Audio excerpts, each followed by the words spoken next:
Enrico IV di Luigi Pirandello. Edizione YouTube a cura di Bene Inst, onde letterarie e audiolibri. Interpretato da un cast di voci selezionate. Questa edizione nasce dal desiderio di restituire voce, respiro e presenza al teatro di Pirandello. Un'opera che attraversa il confine sottile tra finzione e verità, tra identità e follia. In Enrico IV nulla è davvero come appare e ogni maschera nasconde un volto. Un uomo, dopo un incidente, crede di essere un imperatore medievale, ma la vera domanda non è chi egli sia, bensì chi siamo noi.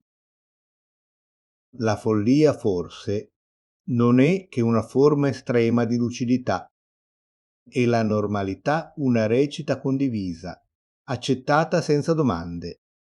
In questa interpretazione sonora ogni voce diventa specchio e ogni silenzio un significato.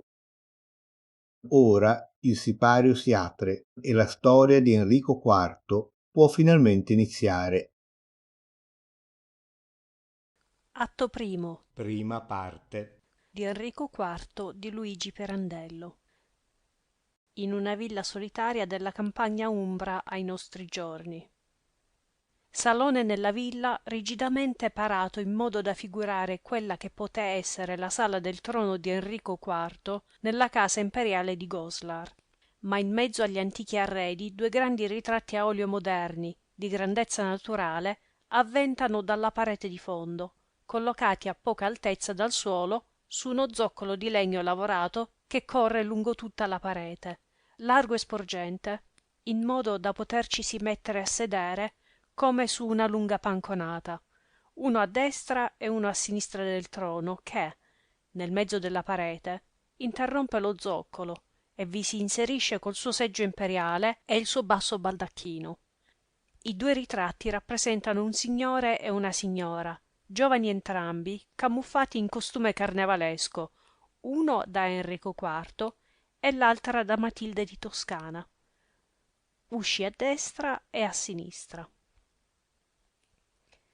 Al levarsi della tela, i due valletti, come sorpresi, si alzano dallo zoccolo su cui stanno sdrajati e vanno a impostarsi come statue, uno di qua e uno di là ai piedi del trono con le loro alabarde.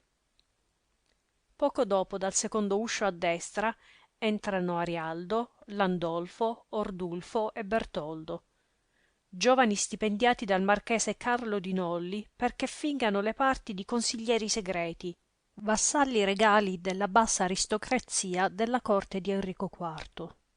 Vestono perciò in costume di cavalieri tedeschi del secolo XI. L'ultimo, Bertoldo, di nome Fino, assume ora per la prima volta il servizio. I tre compagni lo ragguagliano pigliandoselo a godere. Tutta la scena va recitata con estrosa vivacità. Landolfo a Bertoldo come seguitando una spiegazione. E questa è la sala del trono. A Goslar. o anche, se vuoi, nel castello dell'Arz. O a Worms. Secondo la vicenda che rappresentiamo, balza con noi, ora qua, ora là, In Sassonia, In Lombardia. sul Reno. Uno dei valletti, senza scomporsi, muovendo appena le labbra. Psst, psst. Arialdo voltandosi al richiamo. Che cos'è? Primo valletto, sempre come una statua, sottovoce. Entra o non entra? Allude a Enrico IV. no, no, dorme. State pur comodi. Secondo valletto, scomponendosi insieme col primo, rifiatando e andando a sdraiarsi di nuovo sullo zoccolo. Santo Dio, potevate dircelo. Primo valletto accostandosi ad Arialdo. Per favore, ci avrebbe un fiammifero? Oi, la pipa no. Qua dentro. Primo va a letto mentre Arialdo gli porge un fiammifero acceso. No, fumo una sigaretta. Accende e va a sdraiarsi anche lui, fumando, sullo zoccolo. Bertoldo, che è stato a osservare tra meravigliato e perplesso, guardando in giro la sala e poi guardando il suo abito e quello dei compagni. Ma scusate, questa sala, questo vestiario, che è Enrico IV? Io non mi raccapezzo bene, è o non è quello di Francia? A questa domanda Landolfo, Arialdo e Ordulfo scoppiano a ridere fragorosamente. Landolfo, sempre ridendo e indicando ai compagni, che seguitano anch'essi a ridere, Bertoldo, come per invitarli a farsi ancora beffe di lui. Quello di Francia, dice. Ordulfo, come sopra. Ha creduto quello di Francia. Enrico IV di Germania, caro mio, dinastia dei Salii. Il grande e tragico imperatore. Quello di Canossa.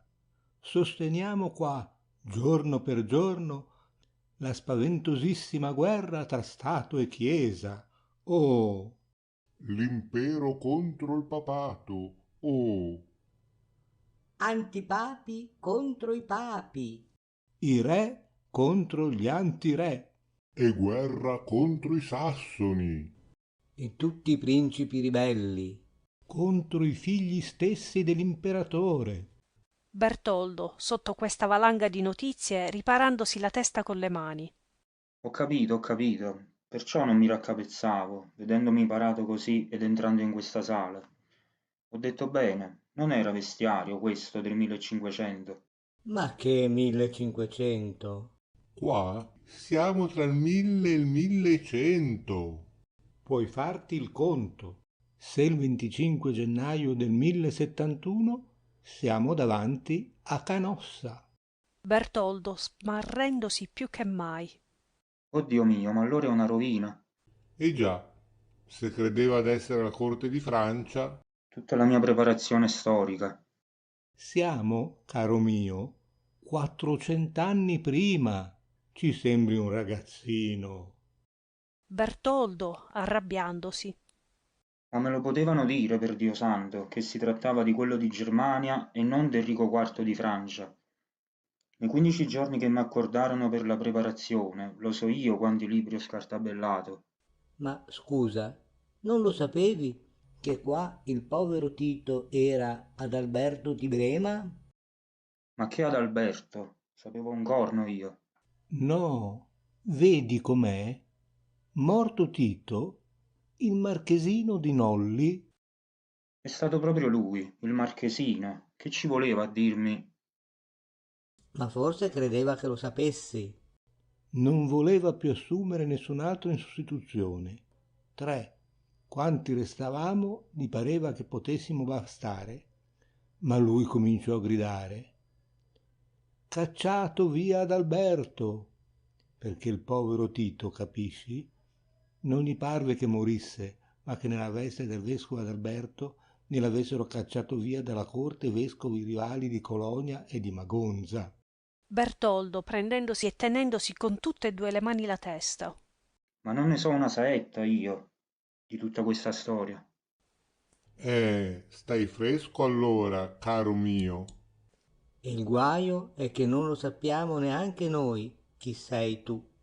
Neanche voi. Chi devo rappresentare io, non lo sapete? Bertoldo. Ma chi? Bertoldo? Perché Bertoldo?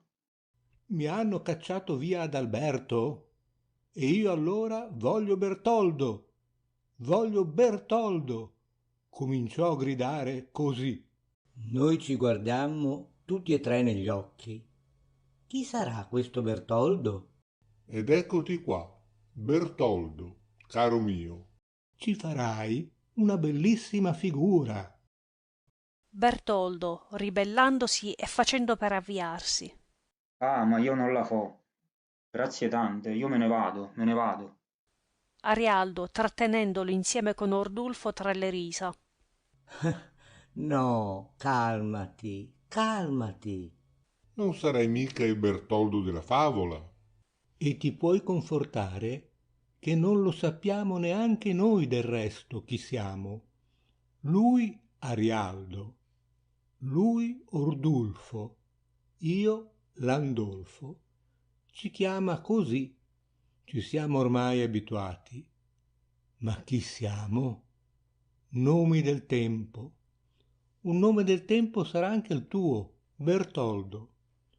Uno solo tra noi, il povero Tito, aveva una bella parte assegnata, come si legge nella storia, quella del vescovo di Brema.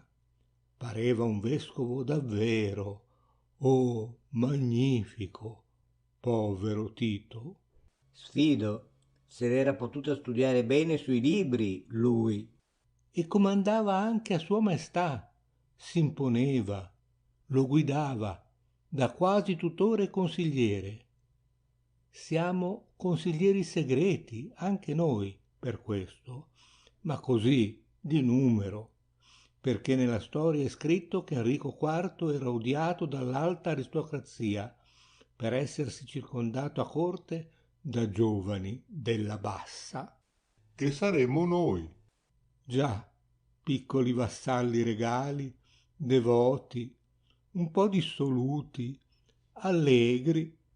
Devo anche essere allegro? È altro, come noi. E non è mica facile, sai? Peccato veramente, perché, come vedi, qua l'apparato ci sarebbe. Il nostro vestiario si presterebbe a fare una bellissima comparsa in una rappresentazione storica, a uso di quelle che piacciono tanto oggi nei teatri.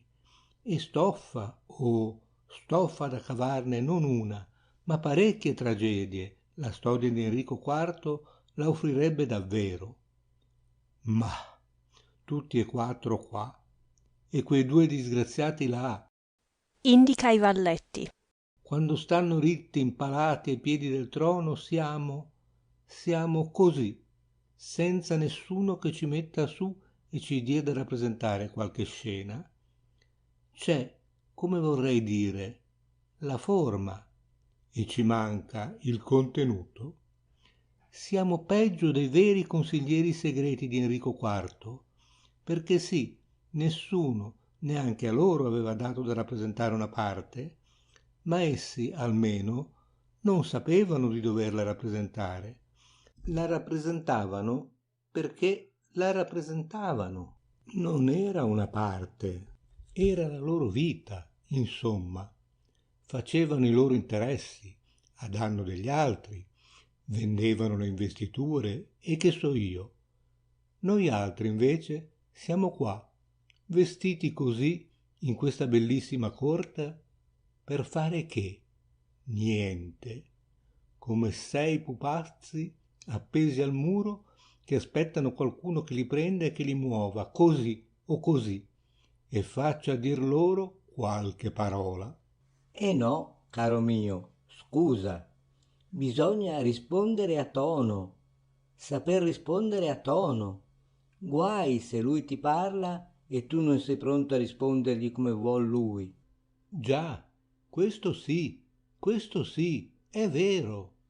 E hai detto niente? Come faccio io a rispondergli a tono, che mi son preparato per Enrico IV di Francia e mi spunta qua, ora, un Enrico IV di Germania? Landolfo, Ordulfo, Arialdo tornano a ridere. Bisogna che tu rimedi subito, subito. Va là, t'aiuteremo noi. Ci abbiamo di là tanti libri. Ti basterà in prima una bella ripassatina. Saprai all'ingrosso qualche cosa. Guarda, Lo fa voltare e gli mostra nella parete di fondo il ritratto della marchesa Matilde. chi è per esempio quella lì? Bertoldo, guardando. Quella lì? Mi sembra... Scusate, prima di tutto una bella stonatura. 2 quadri moderni qua in mezzo a tutta questa rispettabile antichità. Hai ragione. E difatti prima non c'erano. Ci sono 2 nicchie, là dietro quei 2 quadri. Ci si dovevano collocare 2 statue, scolpite secondo lo stile del tempo. Rimaste vuote, sono state coperte da quelle 2 tele là. Landolfo, interrompendolo e seguitando. Che sarebbero certo una stonatura, se veramente fossero quadri. E che sono? Non sono quadri? Sì, se vai a toccarli, quadri. Ma per lui, Accenna misteriosamente a destra, alludendo a Enrico IV. che non li tocca, No. E che sono allora per lui? oh, interpreto, bada, ma credo che in fondo sia giusto. Immagini sono, immagini come, ecco, come le potrebbe ridare uno specchio. Mi spiego? Là, quella Indica il ritratto di Enrico IV. rappresenta lui, vivo com'è, in questa sala del trono, che è anch'essa come deve essere, secondo lo stile dell'epoca. Di che ti meravigli, scusa? Se ti mettono davanti uno specchio, non ti ci vedi forse vivo, d'oggi vestito così di spoglie antiche?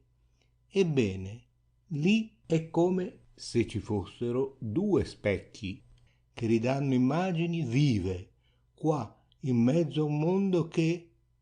Non te ne curare, vedrai, vivendo con noi come si ravviverà tutto anch'esso. Oh, badate che io non voglio impazzire qua.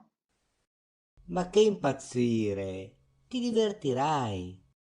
Oh, ma dico, e com'è che voi siete diventati tutti così sapienti? Caro mio, non si ritorna indietro d'800 anni nella storia senza portarsi appresso un po' di esperienza. Andiamo, andiamo. Vedrai come in poco tempo ti assorbiremo in essa. E diventerai a questa scuola sapiente anche tu. Sì, per carità, aiutatemi subito, datemi almeno le notizie principali. Lascia fare a noi. Un po' l'uno, un po' l'altro. Ti legheremo i fili e ti metteremo in ordine, come il più adatto e compito dei fantocci. Andiamo, andiamo. Lo prende sotto il braccio per condurlo via. Bertoldo, fermandosi e guardando verso il ritratto alla parete. Aspettate, non mi avete detto chi è quella lì, la moglie dell'imperatore?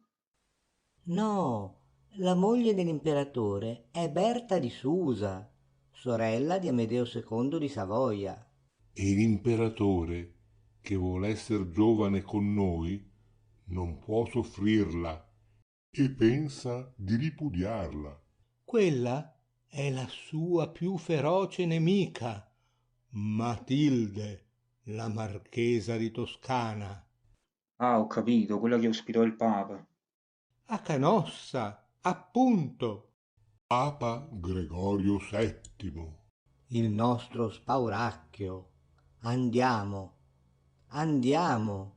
Si avviano tutti e 4 per uscire dall'uscio a destra per cui sono entrati, quando dall'uscio a sinistra sopravviene il vecchio cameriere Giovanni in marsina. Giovanni in fretta, con ansia.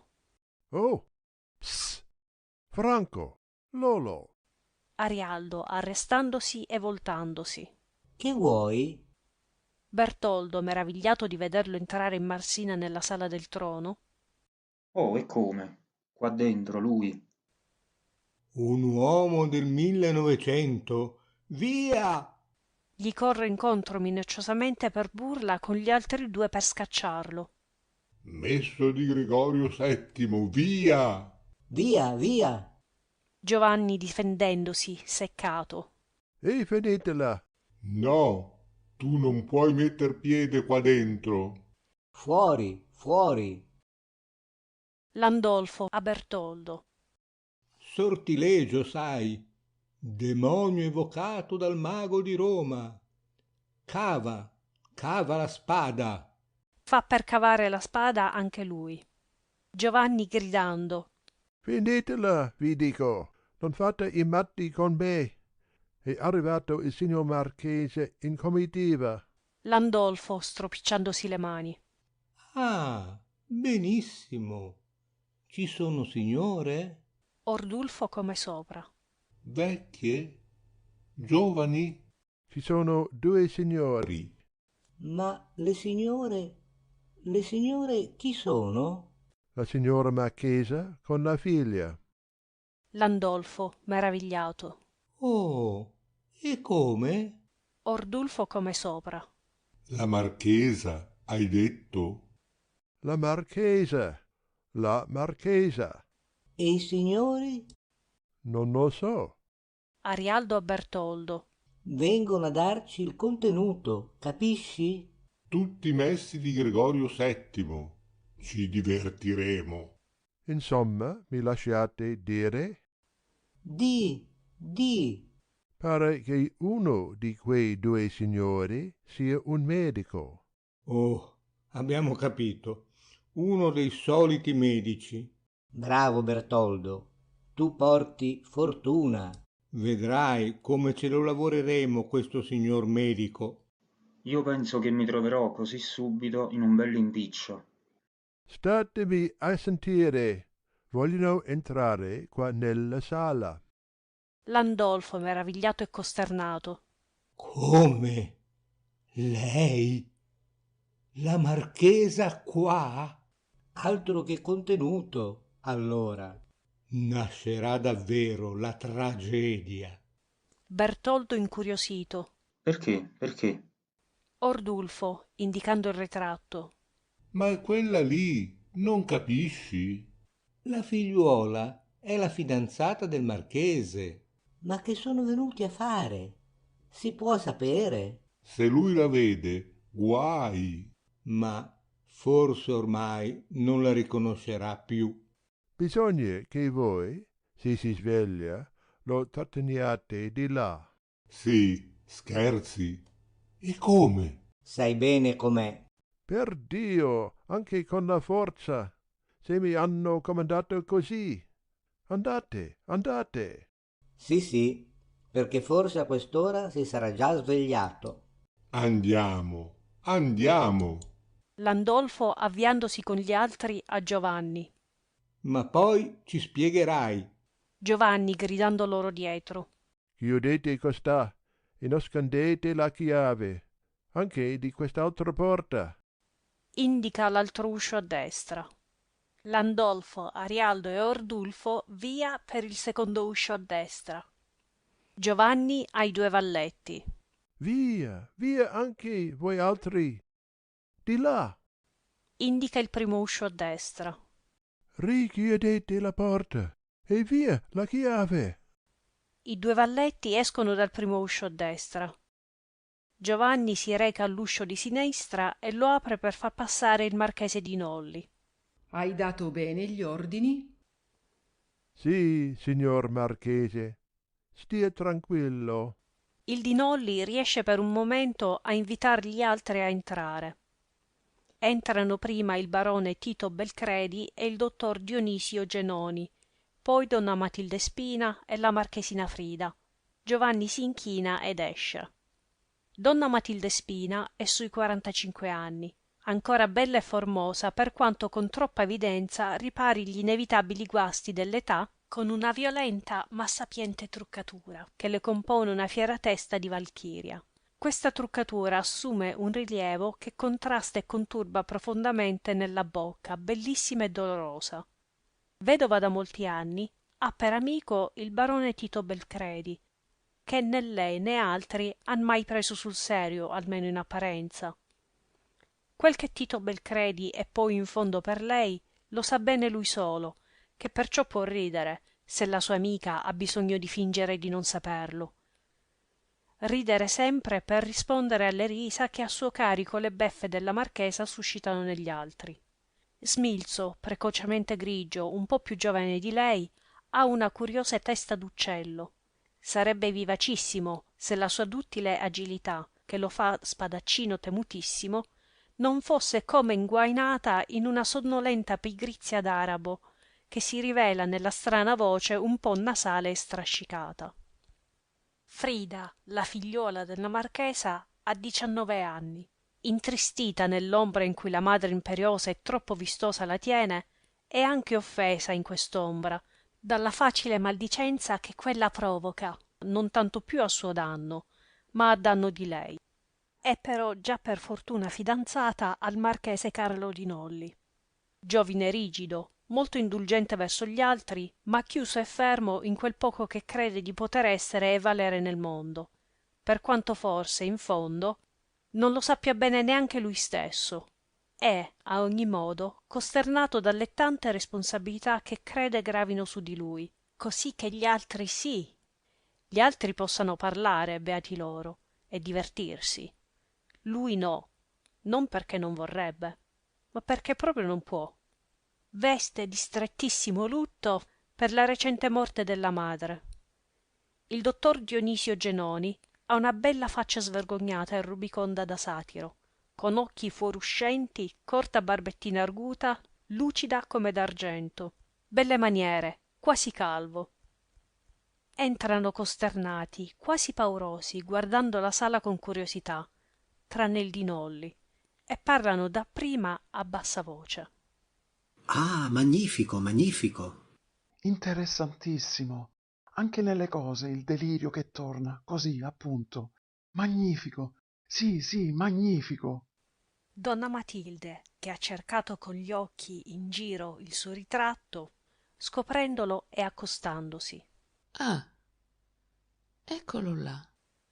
Mirandolo a giusta distanza mentre insorgono in lei sentimenti diversi. Sì, sì. Oh, guarda. Dio mio. Chiama la figlia. Frida, Frida, guarda. Ah, il tuo ritratto. Ma no, guarda, non sono io, sei tu là. Sì, è vero, ve lo dicevo io. Ma non avrei mai creduto tanto. Scotendosi come per un brivido alla schiena. Dio, che senso! Poi, guardando la figliola. Ma come, Frida? Se la stringe accanto, cingendole con un braccio la vita. Vieni, non ti vedi in me, tu, là? Ma io, veramente? Non ti sembra? Ma come non ti sembra? Voltandosi al Belcredi. Guardate voi, Tito, ditelo voi. Belcredi senza guardare. Ah no, io non guardo. Per me, a priori, no. Che stupido, crede di farmi un complimento. Rivolgendosi al dottor Genoni. Dica lei, dottore. Dottore, fa per accostarsi. Belcredi con le spalle voltate, fingendo di richiamarlo di nascosto. Psst. No, dottore, per carità, non si presti. Dottore, smarrito e sorridente. E perché non mi dovrei prestare? Ma non gli dia retta, venga, è insoffribile. Fa di professione lo scemo, non lo sa? Belcredi al dottore vedendolo andare. Si guardi i piedi, dottore. I piedi. Dottore, come sopra. I piedi? Perché? Ha le scarpe di ferro. Io? Sì, signore. E va incontro a 4 piedini di vetro. Dottore, ridendo forte. Ma no, mi pare che, dopo tutto, non ci sia da stupirsi che una figlia somiglia alla madre. Patatrac, ecco fatto. Donna Matilde, esageratamente adirata, venendo incontro al Belcredi. Perché, patatrac? Che cos'è? Che cosa ha detto? Dottore, candidamente. Non è forse così? Belcredi rispondendo alla marchesa. Ha detto che non c'è da stupirsi, mentre voi ne siete tanto stupita. E perché allora scusate se la cosa è per voi adesso così naturale? Donna Matilde ancora più adirata. Sciocco, sciocco, appunto perché è così naturale, perché non c'è mica mia figlia, là. Indica la tela. Quello è il mio ritratto. E trovarci mia figlia invece che me m'ha stupito.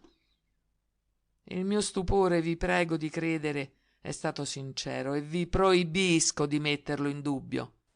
Dopo questa violenta sfuriata, un momento di silenzio impacciato in tutti. Frida, piano, seccata. Dio mio, sempre così. Per ogni non nulla una discussione. Belcredi, piano anche lui, quasi con la coda tra le gambe, in tono di scusa. Non ho messo in dubbio nulla, io. Ho notato che tu, fin da principio, non hai condiviso lo stupore di tua madre. O se di qualche cosa ti sei stupita, è stato perché le sembrasse tanta la rassomiglianza tra te e quel ritratto. Sfido, perché lei non può conoscersi in me com'ero alla sua età, mentre io, là, posso bene riconoscermi in lei com'è adesso. Giustissimo, perché un ritratto è lì, sempre fisso in un attimo, lontano e senza ricordi per la marchesina, mentre tutto ciò che esso può ricordare alla signora marchesa, mosse, gesti, sguardi, sorrisi, tante cose che lì non ci sono. Ecco appunto. Dottore, seguitando, rivolto a lei. Lei, naturalmente, può rivederle vive, ora, in sua figlia.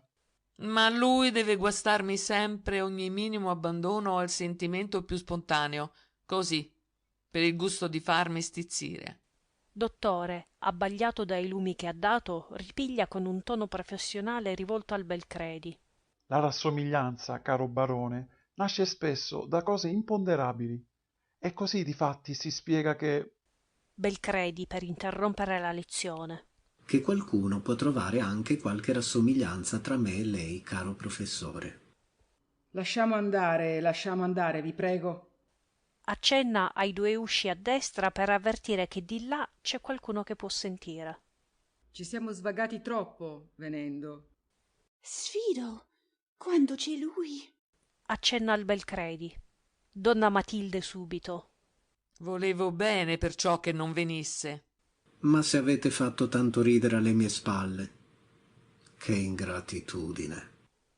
Basta, ti prego, Tito, qua c'è il dottore. E siamo venuti per una cosa molto seria, che tu sai quanto mi prema. Ecco, sì. Vediamo di precisare bene, prima, alcuni punti. Questo suo ritratto, scusi, signora Marchesa, come si trova qua? Lo regalò lei allora? No, a qual titolo avrei potuto regalarglielo? Io ero allora come Frida, e neppure fidanzata. Lo cedetti 3 o 4 anni dopo la disgrazia. Lo cedetti per le vive insistenze di sua madre. Accenna al Dinolli. Che era sorella di lui. Accenna verso gli usci a destra, alludendo a Enrico IV. Sì, dottore, ed è un debito questa nostra venuta qua, verso mia madre, che m'ha lasciato da un mese.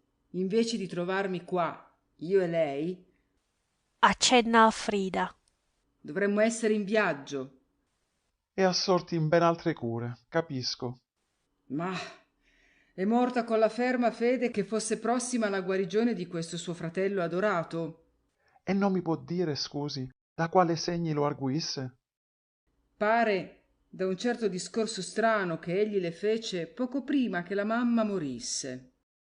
Un discorso? Ecco, sarebbe utilissimo conoscerlo, per Bacco.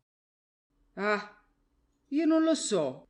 So che la mamma ritornò da quella sua ultima visita angosciata, perché pare che egli sia stato di una tenerezza insolita, quasi presago della prossima fine di lei. Dal suo letto di morte ella si fece promettere da me che non lo avrei mai trascurato, che lo avrei fatto, vedete, visitare. Ecco, va bene. Vediamo prima. Tante volte le minime cause.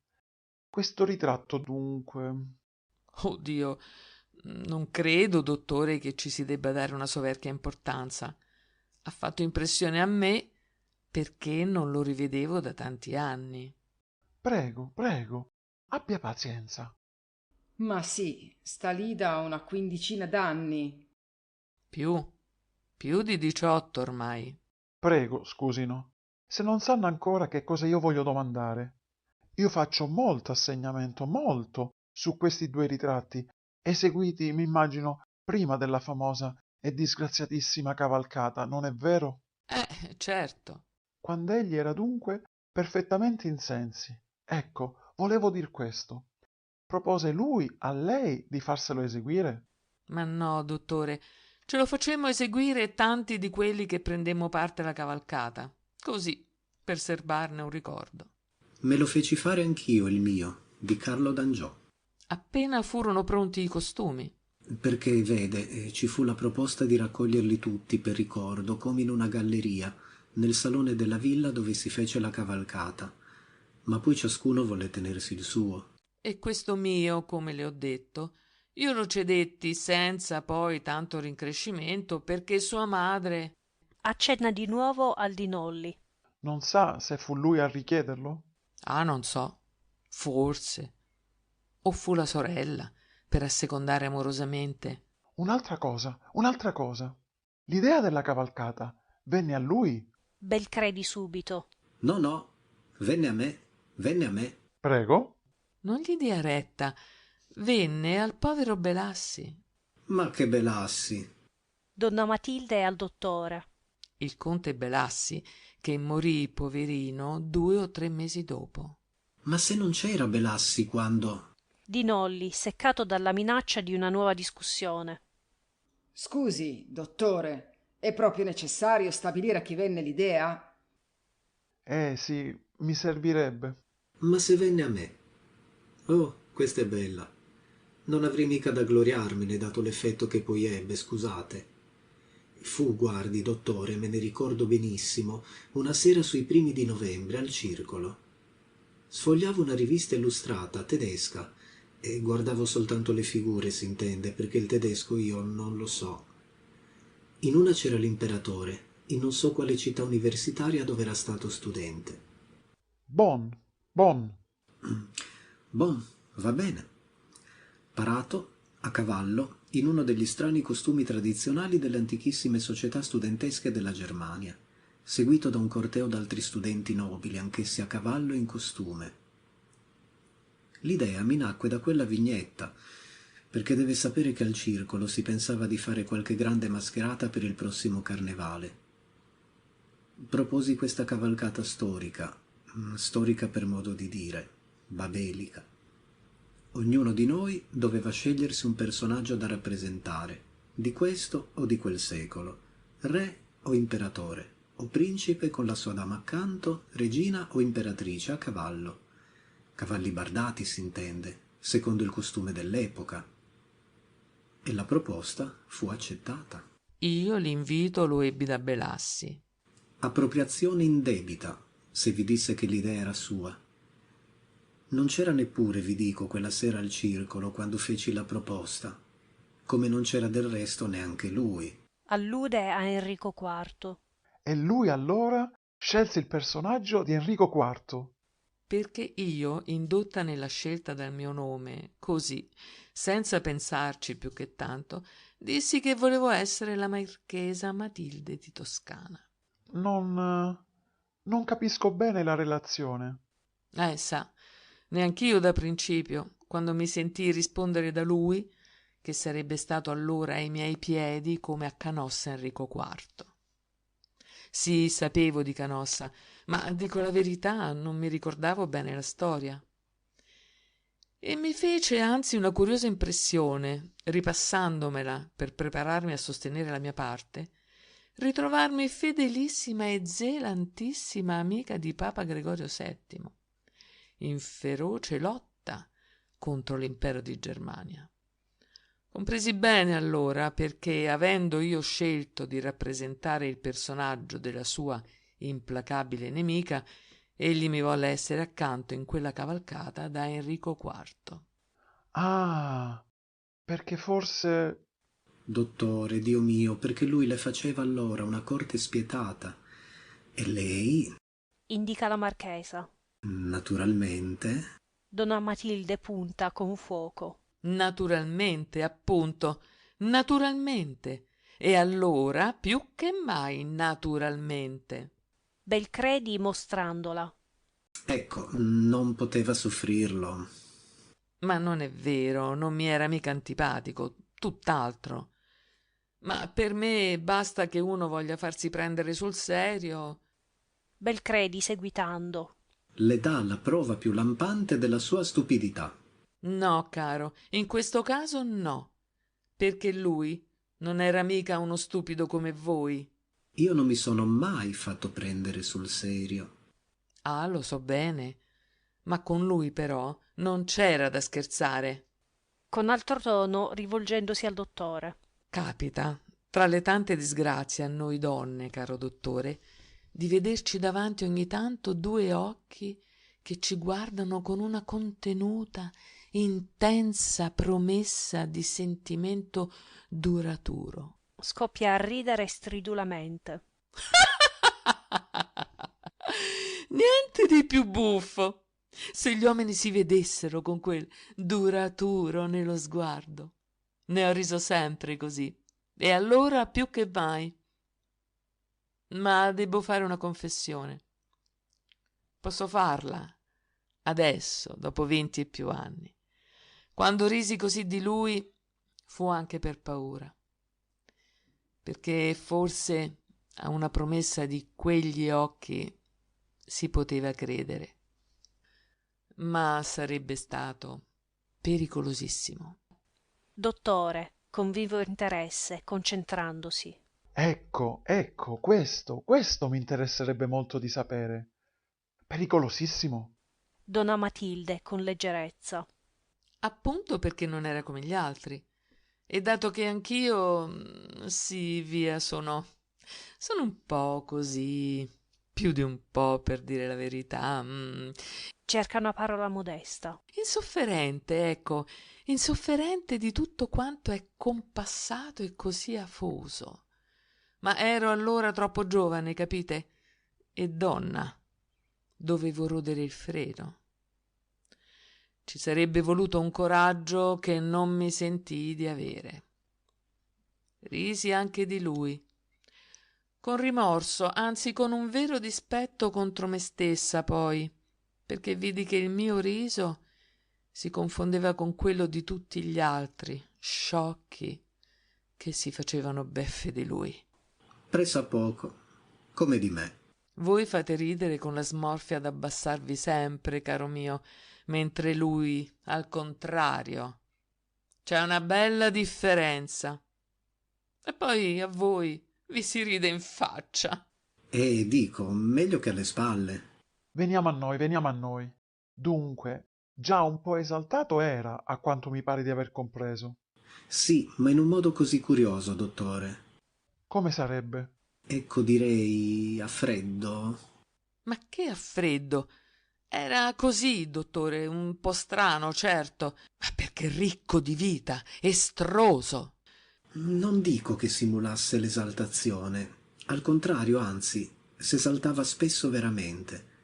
Ma potrei giurare, dottore, che si vedeva subito lui stesso nell'atto della sua esaltazione, ecco. E credo che questo dovesse avvenirgli per ogni modo più spontaneo. Dico di più, sono certo che doveva soffrirne. Aveva a volte scatti di rabbia comicissimi, contro se stesso. Questo è vero. Belcredi a donna Matilde. E perché? Al dottore. A mio vedere, perché quella subitanea lucidità di presentazione lo poneva fuori a un tratto d'ogni intimità col suo stesso sentimento, che gli appariva non finto, perché era sincero, ma come qualche cosa a cui dovesse dare lì per lì il valore, che so, d'un atto di intelligenza, per sopperire a quel calore di sincerità cordiale che si sentiva mancare. E improvvisava, esagerava, si lasciava andare, ecco, per stordirsi e non vedersi più. Appariva incostante, fatuo e, sì, diciamolo, anche ridicolo qualche volta. Dica, insocievole? No, che? Ci stava. Concertatore famoso di quadri plastici, di danze, di recite di beneficenza, così per ridere, ben inteso. Ma recitava benissimo, sa? Ed è diventato, con la pazzia, un attore magnifico e terribile. Ma fin da principio. Si figuri che quando avvenne la disgrazia, dopo che cadde da cavallo... Batté la nuca, è vero? Ah, che orrore! Era accanto a me. Lo vidi tra le zampe del cavallo che s'era impennato. Atto primo. Seconda parte. Ma noi non credemmo affatto dapprima che si fosse fatto un gran male, Sì, ci fu un arresto, un po' di scompiglio nella cavalcata. Si voleva vedere che cosa fosse accaduto, ma già era stato raccolto e trasportato nella villa. Niente, sa, neanche la minima ferita, neanche una goccia di sangue. Si credette soltanto svenuto. E quando circa 2 ore dopo... Già, ricomparve nel salone della villa, ecco, questo volevo dire. Ah, ma che faccia aveva! Io me ne accorsi subito. Ma no, non dite. Non ce ne accorgemmo nessuno, dottore, capite? Sfido, perché eravate tutti come pazzi. Recitava ognuno per burla la sua parte. Era una vera Babele. Lei immagina, dottore, che spavento quando si comprese che egli invece la sua la recitava sul serio. Ah, perché anche lui, allora. Ma sì, venne in mezzo a noi. Credemmo che si fosse rimesso e che avesse preso a recitare anche lui, come tutti noi, meglio di noi, perché, come le dico, era bravissimo lui. Insomma, che scherzasse. Cominciarono a fustigarlo. E allora era armato, da re, sguainò la spada, avventandosi contro 2 o 3. Fu un momento di terrore per tutti. Non dimenticherò mai quella scena di tutte le nostre facce mascherate, sguaiate e stravolte davanti a quella terribile maschera di lui che non era più una maschera, ma la follia. Enrico IV, ecco. Proprio Enrico IV in persona, in un momento di furore. Dovete influire, io dico, l'ossessione di quella mascherata, dottore, l'ossessione che per più di 1 mese se n'era fatta. La metteva sempre in tutto ciò che faceva, questa ossessione. Quello che studiò per prepararsi, fino ai minimi particolari, le minuzie. Ah, è facile. Quella che era ossessione momentanea si fissò con la caduta e la percossa alla nuca, che determinarono il guasto cerebrale. Si fissò perpetuandosi. Si può diventare scemi, si può diventare pazzi. Belcredi a Frida e Aldinolli. Capite che scherzi, carini miei? Aldinolli. Tu avevi 4 o 5 anni. A Frida. A tua madre pare che tu l'abbia sostituita là, in quel ritratto, dove ancora non pensava neppure lontanamente che ti avrebbe messa al mondo. E io sono già coi capelli grigi, e lui, eccolo là. Indica il ritratto. Taff! Una botta alla nuca e non si è più mosso di là. Enrico IV. Dottore, che se ne è stato assorto a meditare, apre le mani davanti al volto come per concentrar l'altrui attenzione e fa per mettersi a dare la sua spiegazione scientifica. Ecco, dunque, signori miei, è proprio questo. Ma all'improvviso s'apre il primo uscio a destra, quello più vicino alla ribalta, e viene fuori Bertoldo tutto alterato in viso. Bertoldo irrompendo come uno che non ne possa più. Permesso? Scusino. S'arresta però di botto per lo scompiglio che la sua comparsa suscita subito negli altri. Frida, con un grido di spavento, riparandosi. Oh Dio, eccolo! Donna Matilde, ritraendosi sgomenta, con un braccio levato per non vederlo. È lui? È lui? Di Nolli subito. Ma no, state tranquille. Dottore, stupito. E chi è? Uno scappato dalla nostra mascherata. È uno dei 4 giovani che teniamo qua per secondare la sua follia. Io chiedo scusa, signor Marchese. Ma che scusa! Avevo dato ordine che le porte fossero chiuse a chiave e che nessuno entrasse qua. Sì, signore, ma io non ci resisto e le chiedo licenza ad andarmene. Ah, voi siete quello che doveva assumere il servizio questa mattina. Sì, signore, le dico che non ci resisto. Donna Matilde Aldinolli con viva costernazione.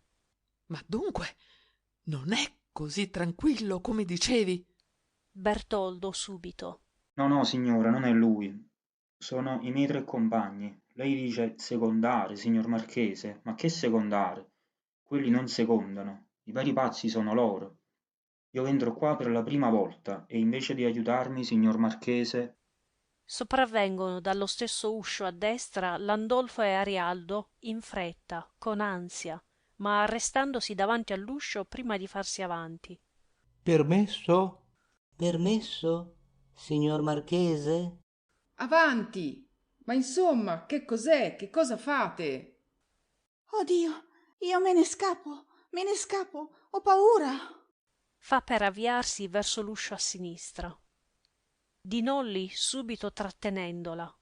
Ma no, Frida! Signor Marchese, questo sciocco... Indica Bertoldo. Bertoldo protestando.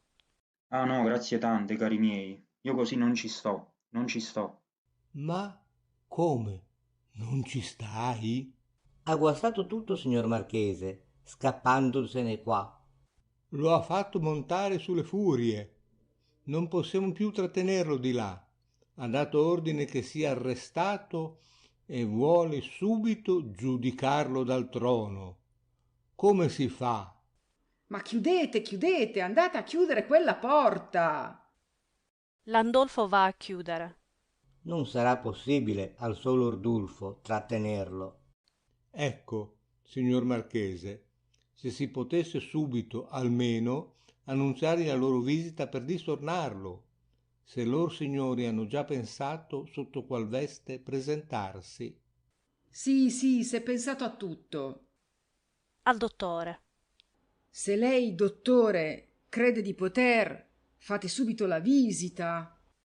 Io no, Carlo, mi ritiro. E anche tu, mamma, per carità, vieni con me. Dico, non sarà mica ancora armato? Ma no, che armato, dottore! A Frida. Scusami, Frida, ma codesto tuo timore è proprio puerile. Sei voluta venire. Ah, non io, ti prego. È stata la mamma. Donna Matilde con risoluzione. E io sono pronta. Insomma, che dobbiamo fare? È proprio necessario, scusate, camuffarci in quel modo? Indispensabile, signore. Purtroppo ci vede. Mostra il suo costume. Guai se vedesse lor signori così, in abiti d'oggi. Crederebbe a un travestimento diabolico. Come a voi appaiono travestiti loro, così a lui, nei nostri panni, appariremmo travestiti noi. E non sarebbe nulla forse, signor Marchese, se non dovesse parergli che fosse per opera del suo mortale nemico. Il Papa Gregorio VII. Appunto, dice che era un pagano. Il Papa? Non c'è male. Sì, signore, e che evocava i morti. Lo accusa di tutte le arti diaboliche. Ne ha una paura terribile. Il delirio persecutorio. Infurierebbe. Di Nolli a Belcredi. Ma non è necessario che tu ci sia, scusa, noi ce ne andremo di là, basta che lo veda il dottore. Dice, io solo? Ma ci sono loro. Indica i 3 giovani. No, dico se la signora Marchesa... Ma sì, voglio esserci anch'io, voglio rivederlo. Ma perché, mamma? Ti prego, vieni con noi. Donna Matilde imperiosa. Lasciami fare. Sono venuta per questo. A Landolfo. Io sarò Adelaide, la madre. Ecco, benissimo. La madre dell'imperatrice Berta. Benissimo.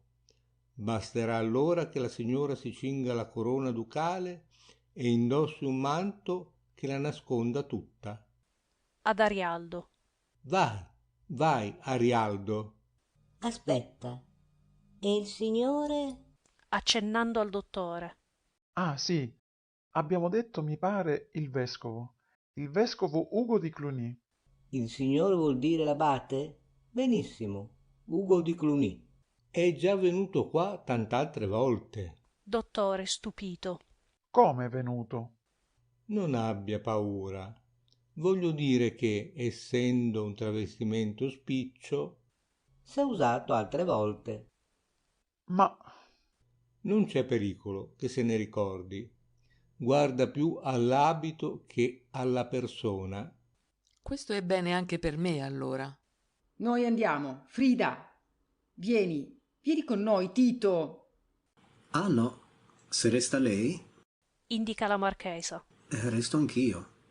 Ma non ho affatto bisogno di voi. Non dico che ne abbiate bisogno. Ho piacere di rivederlo anch'io. Non è permesso? Sì, forse sarebbe meglio che fossero in 3. E allora il signore? Ma veda di trovare un travestimento spiccio anche per me. Landolfo ad Arialdo. Sì, ecco, di Cluniacense. Cluniacense? Come sarebbe? Una tonaca da benedettino dell'abbazia di Cluny. Figurerà al seguito di Monsignore. Ad Arialdo. Vai, vai. A Bertoldo. E anche tu, via, e non ti far vedere per tutto quest'oggi. Ma appena li vede avviare? Aspettate. A Bertoldo. Porta qua tu gli indumenti che lui ti darà. Ad Arialdo. E tu vai subito ad annunziare la visita della duchessa Adelaide e di Monsignore Ugo di Cluny. Intesi? Arialdo e Bertoldo via per il primo uscio a destra. Noi allora ci ritiriamo. Via con Frida per l'uscio a sinistra. Dottore a Landolfo. mi dovrebbe, credo, veder bene sotto le vesti di Ugo di Cluny. Benissimo. Stia tranquillo. Monsignore è stato sempre accolto qua con grande rispetto e anche lei stia tranquilla, signora Marchesa. Ricorda sempre che deve all'intercessione di loro due se, dopo 2 giorni di attesa in mezzo alla neve, già quasi assiderato, fu ammesso nel castello di Canossa alla presenza di Gregorio VII che non voleva riceverlo. E io, scusate? Lei si tenga rispettuosamente da parte. Donna Matilde, irritata, molto nervosa. Fareste bene ad andarvene. Belcredi, piano, stizzoso. Voi siete molto commossa. Donna Matilde, fiera. Sono come sono. Lasciatemi in pace. Rientra Bertoldo con gli indumenti. Landolfo, vedendolo entrare. Ah, ecco qua gli abiti. Questo manto per la marchesa. Aspettate, mi levo il cappello. Eseguisce e lo porge a Bertoldo. Lo porterai di là. Poi alla marchesa accennando di cingerle in capo la corona ducale. Permette? Ma Dio mio, non c'è uno specchio qua? Ci sono di là. Indica l'uscio a sinistra. Se la signora marchesa vuol fare da sé. Sì, sarà meglio, date qua. Faccio subito. Riprende il cappello ed esce con Bertoldo, che reca il manto e la corona. Nel mentre il dottore e Belcredi indosseranno da sé alla meglio le tonache da benedettini. Questa di far da benedettino, dico la verità, non me la sarei mai aspettata. O dico, è una pazzia che costa fior di quattrini. Ma anche tant'altre pazzie, veramente. Quando per secondarle si ha a disposizione un patrimonio. Sì, signore, abbiamo di là un intero guardaroba, tutto di costumi del tempo eseguiti a perfezione su modelli antichi. È mia cura particolare. Mi rivolgo a sartorie teatrali competenti. Si spende molto. Donna Matilde rientra parata col manto e la corona. Belcredi subito ammirandola. Ah, magnifica, veramente regale. Donna Matilde, vedendo Belcredi e scoppiando a ridere. Oddio, ma no! Levatevi! Voi siete impossibile! Sembrate uno struzzo vestito da monaco! E guardate il dottore. Pazienza, pazienza. Ma no, meno male il dottore. Voi fate proprio ridere. Dottore a Landolfo. Ma si fanno dunque molti ricevimenti qua? Secondo, tante volte ordina che gli si presenti questo o quel personaggio. E allora bisogna cercare qualcuno che si presti. Anche donne. Donna Matilde, ferita e volendo nasconderlo. Ah, anche donne? Prima sì, molte.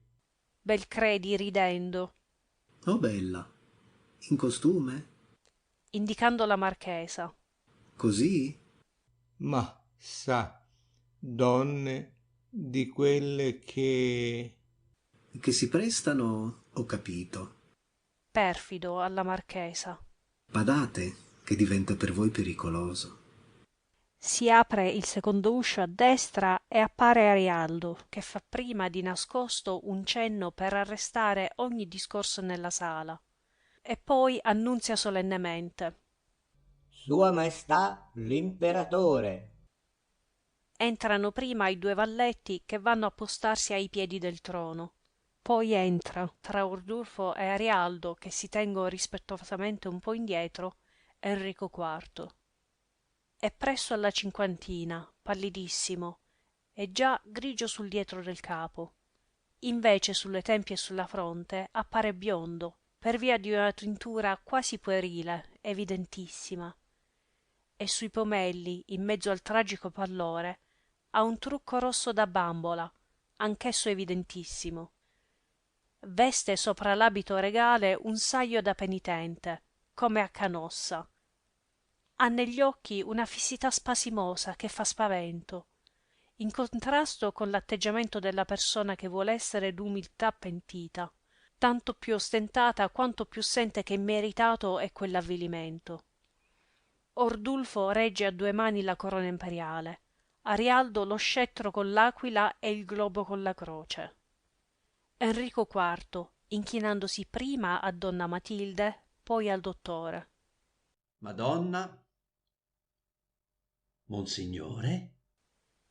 Poi guarda il Belcredi e fa per inchinarsi anche a lui, ma si volge a Landolfo che gli si è fatto presso e domanda sottovoce con diffidenza. E Pietro Damiani? No, maestà, è un monaco di Cluny che accompagna l'abate. Enrico IV torna a spiare il Belcredi con crescente diffidenza e, notando che egli si volge sospeso e imbarazzato a donna Matilde e al dottore, come per consigliarsi con gli occhi, si rizza sulla persona e grida: E Pietro Damiani! Inutile, padre, guardare la duchessa. Subito volgendosi donna Matilde come a scongiurare un pericolo. Vi giuro, Madonna, che il mio animo è cangiato verso vostra figlia. Confesso che se lui Indica il Belcredi. non fosse venuto a impedirmelo in nome del Papa Alessandro, l'avrei ripudiata. Sì, c'era chi si prestava a favorire il ripudio, il vescovo di Magonza, per 120 poderi. Sogguarda un po' smarrito Landolfo e dice subito: Ma non debbo in questo momento dir male dei vescovi. Ritorna umile davanti a Belcredi. Vi sono grato, credetemi che vi sono grato ora, Pietro Damiani, di quell'impedimento. Tutta di umiliazioni è fatta la mia vita. Mia madre, Adalberto, Tribur, Goslar. E ora questo saio che mi vedete addosso. Cangiatone improvvisamente e dice come uno che, in una parentesi di astuzia, si ripassi la parte. Non importa. Chiarezza di idee, perspicacia, fermezza di contegno e pazienza nell'avversa fortuna. Quindi si volge a tutti e dice con gravità compunta: So correggere gli errori commessi e anche davanti a voi, Pietro Damiani, mi umilio. Si inchina profondamente e resta lì curvo davanti a lui, come piegato da un obliquo sospetto che ora gli nasce e che gli fa aggiungere, quasi suo malgrado, in tono minaccioso: Se non è partita da voi l'oscena voce che la mia santa madre Agnese abbia illeciti rapporti col vescovo Enrico di Augusta. Belcredi, poiché Enrico IV resta ancora curvo, col dito appuntato minacciosamente contro di lui, si pone le mani sul petto e poi negando. No, da me no. Enrico IV alzandosi. No, è vero? Infamia! Lo squadra un po' e poi dice. Non ve ne credo capace. Si avvicina di dottore e gli tira un po' la manica ammiccando furbescamente. Sono loro, sempre quelli, monsignore. Arialdo, piano, con un sospiro, come per suggerire al dottore. Sì, i vescovi rapitori.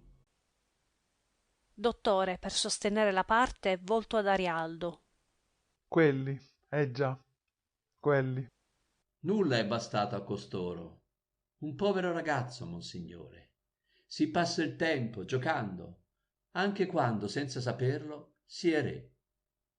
6 anni avevo e mi rapirono a mia madre e contro lei si servirono di me, ignaro, e contro i poteri stessi della dinastia, profanando tutto, rubando, uno più ingordo dell'altro.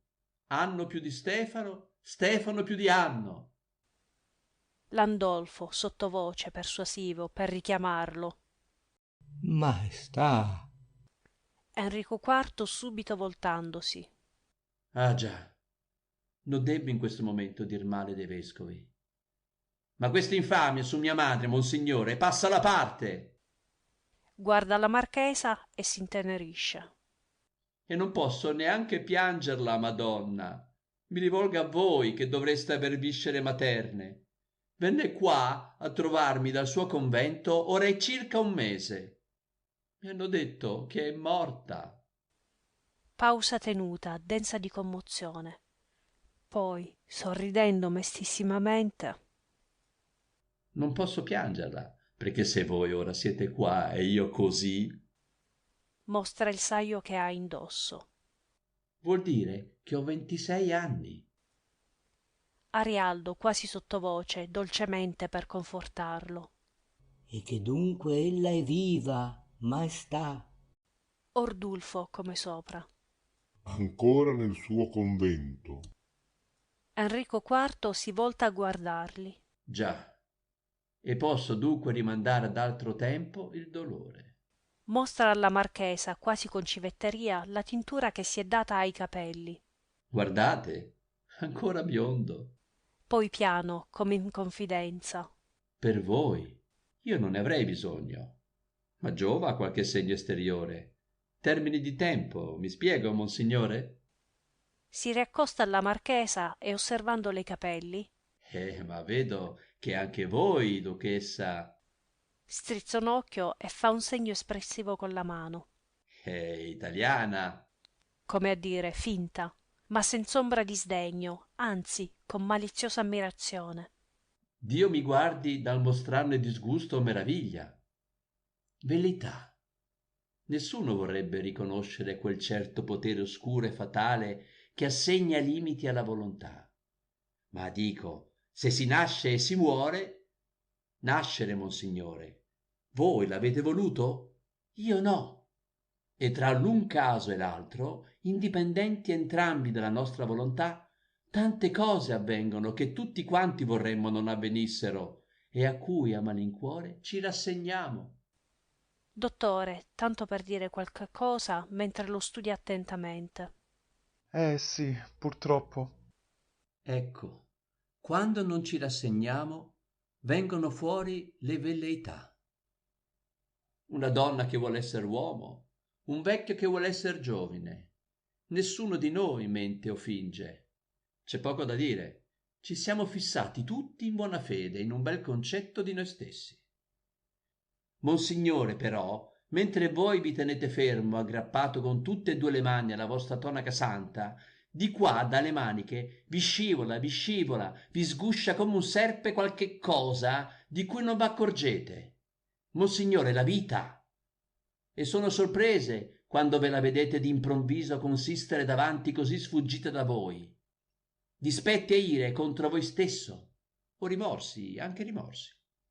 Ah, se sapeste, io me ne son trovati tanti davanti, con una faccia che era la mia stessa, ma così orribile che non ho potuto fissarla.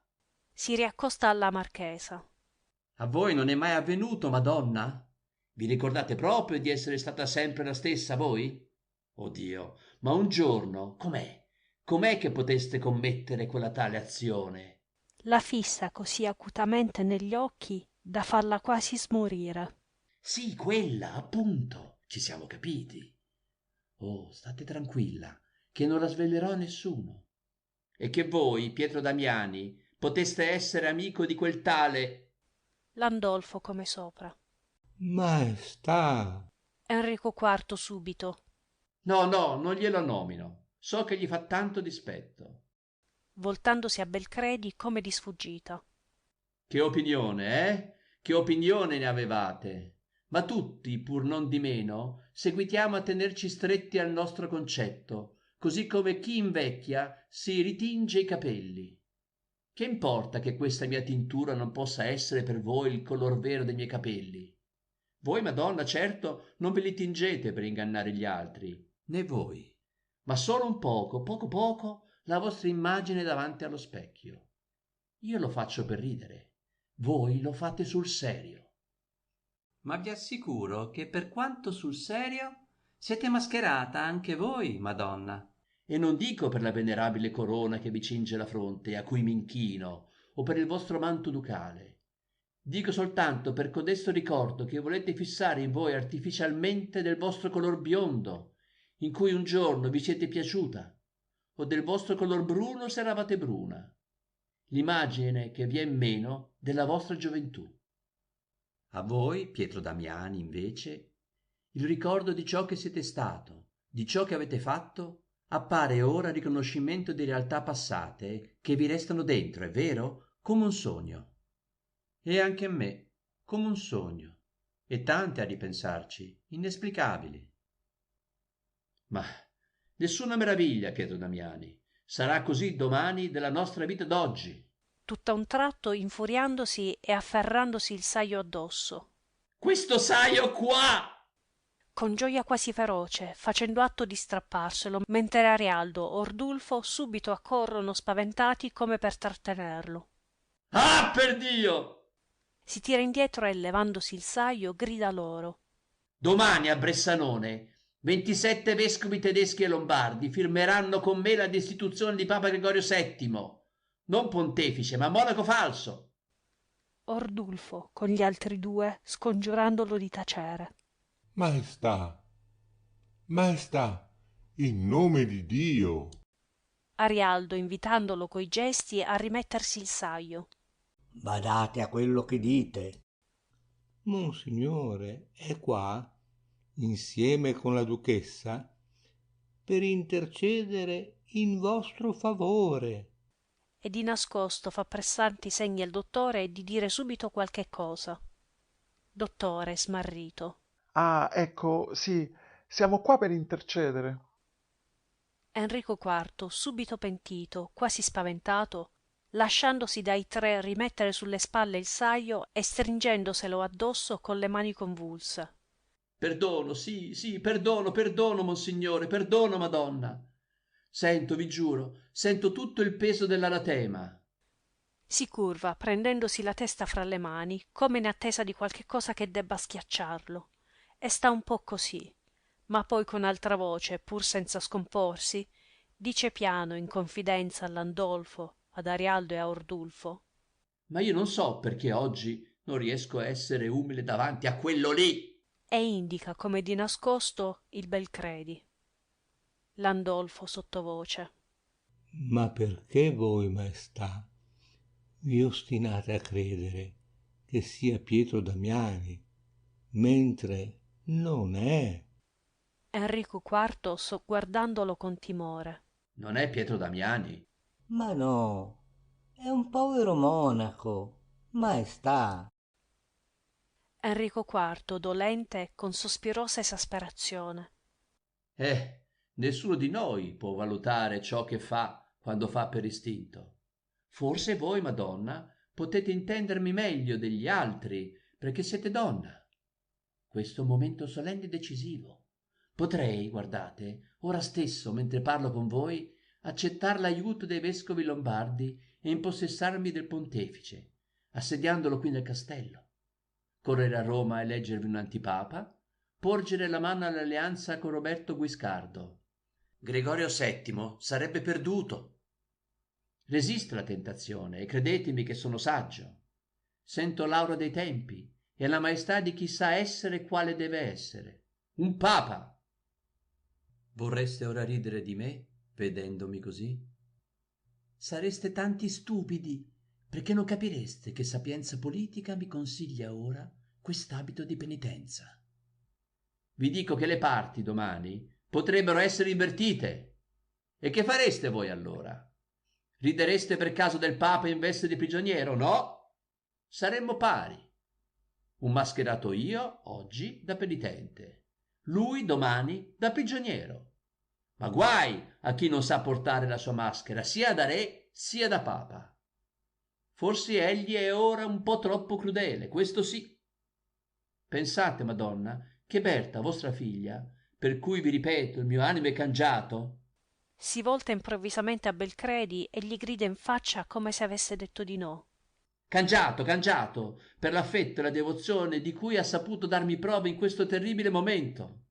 S'arresta convulso dallo scatto iroso e fa sforzi per contenersi con un gemito d'esasperazione nella gola. Poi si volge di nuovo con dolce e dolente umiltà alla marchesa. È venuta con me, Madonna, e giù, nel cortile. Ha voluto seguirmi come una mendica ed è gelata da 2 notti all'aperto, sotto la neve. Voi siete sua madre. Dovrebbero muoversi le viscere della vostra misericordia e implorare con lui, indica il dottore, dal pontefice il perdono, che ci riceva. Donna Matilde, tremante, con un filo di voce. Ma sì, subito. Lo faremo. E un'altra cosa. Se li chiama intorno e dice piano, in gran segreto. Non basta che mi riceva. Voi sapete che egli può tutto, vi dico tutto. Evoca perfino i morti. Si picchia il petto. Eccomi qua, mi vedete? E non c'è arte di magia che gli sia ignota. Ebbene, monsignore, Madonna, la mia vera condanna è questa o quella, guardate. Indica il suo ritratto alla parete quasi con paura. Di non potermi più distaccare da quest'opera di magia. Sono ora penitente e così resto. Vi giuro che ci resto finché egli non m'abbia ricevuto. Ma poi voi due, dopo la revoca della scomunica, dovreste implorarmi questo dal Papa, che lo può, di staccarmi di là. Indica di nuovo il ritratto.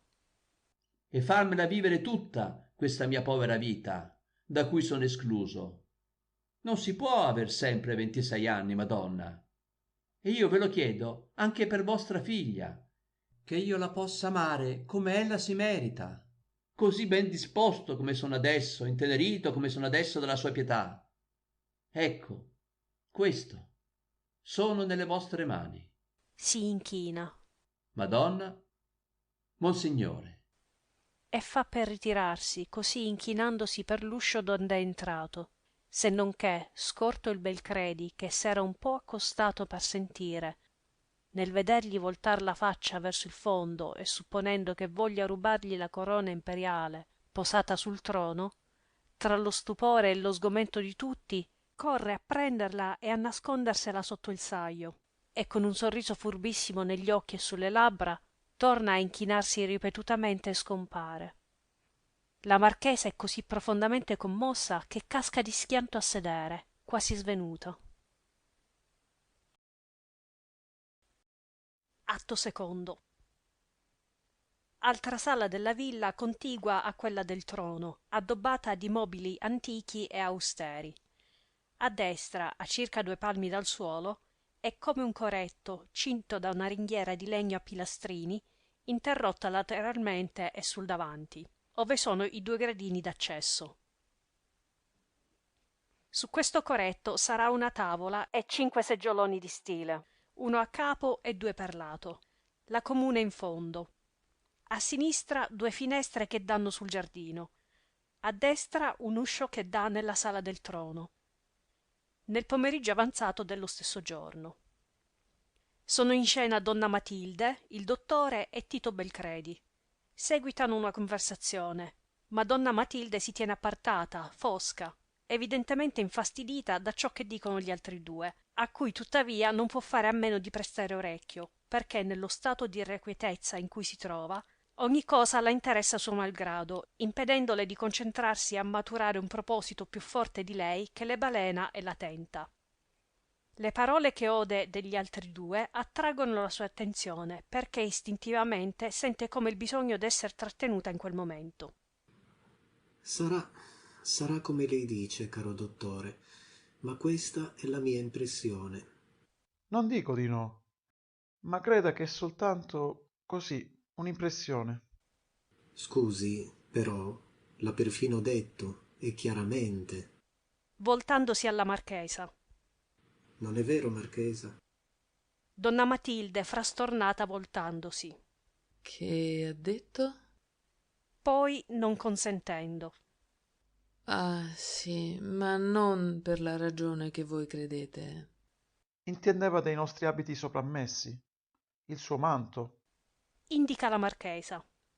le nostre tonache da benedettini. E tutto questo è puerile. Donna Matilde, di scatto, voltandosi di nuovo sdegnata. Puerile? Che dice, dottore? Da un canto sì, prego, mi lasci dire, marchesa, ma dall'altro molto più complicato di quanto possiate immaginare. Per me è chiarissimo, invece. Dottore, col sorriso di compatimento d'un competente verso gli incompetenti. Eh sì, bisogna intendere questa speciale psicologia dei pazzi, per cui, guardi, si può essere anche sicuri che un pazzo nota, può notare benissimo un travestimento davanti a lui e assumerlo come tale. E sì, signori, tuttavia crederci, proprio come fanno i bambini, per cui è insieme gioco e realtà. Ho detto perciò puerile, ma è poi complicatissimo in questo senso, ecco, che egli ha, deve avere perfettamente coscienza di essere per sé, davanti a se stesso, un'immagine. Quella sua immagine è là. Allude al ritratto nella sala del trono, indicando perciò alla sua sinistra. L'ha detto. Ecco, benissimo. Un'immagine a cui si sono fatte innanzi altre immagini. Le nostre, mi spiego? Ora egli, nel suo delirio, acuto e lucidissimo, ha potuto avvertire subito una differenza tra la sua e le nostre, cioè che c'era in noi, nelle nostre immagini, una finzione, e ne ha diffidato. Tutti i pazzi sono sempre armati di una continua vigile diffidenza, ma questo è tutto. A lui naturalmente non è potuto sembrare pietoso questo nostro giuoco fatto attorno al suo, e il suo a noi s'è mostrato tanto più tragico quanto più egli, quasi a sfida, mi spiego, indotto dalla diffidenza, ce l'ha voluto scoprire, appunto come un giuoco. Anche il suo, sì signori, venendoci avanti con un po' di tintura sulle tempie e sulle guance, e dicendoci che se l'era data apposta, per ridere. Donna Matilde, scattando di nuovo. No, non è questo, dottore, non è questo, non è questo. Ma come non è questo? Donna Matilde, recisa, vibrante. Io sono sicurissima che egli m'ha riconosciuta. Non è possibile, non è possibile. Belcredi contemporaneamente. Ma che? Donna Matilde, ancora più recisa, quasi convulsa. M'ha riconosciuta, vi dico, quando è venuto a parlarmi da vicino, guardandomi negli occhi, proprio dentro gli occhi, m'ha riconosciuta. Ma se parlava di vostra figlia. Non è vero, di me, parlava di me. Sì, forse quando disse... Donna Matilde, subito, senza riguardo.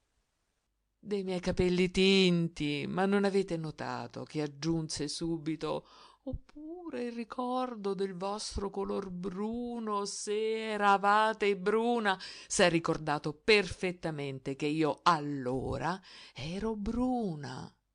Ma che? Donna Matilde, senza dargli retta, rivolgendosi al dottore.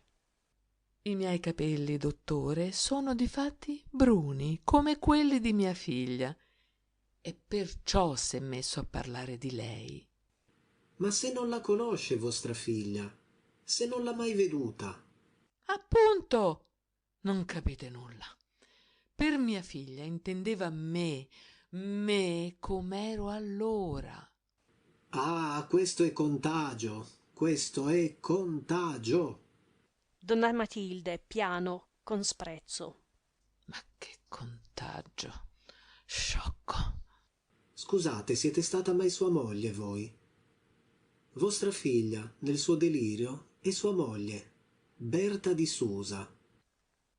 Ma perfettamente, perché io, non più bruna come egli mi ricordava, ma così bionda, mi sono presentata a lui come Adelaide, la madre.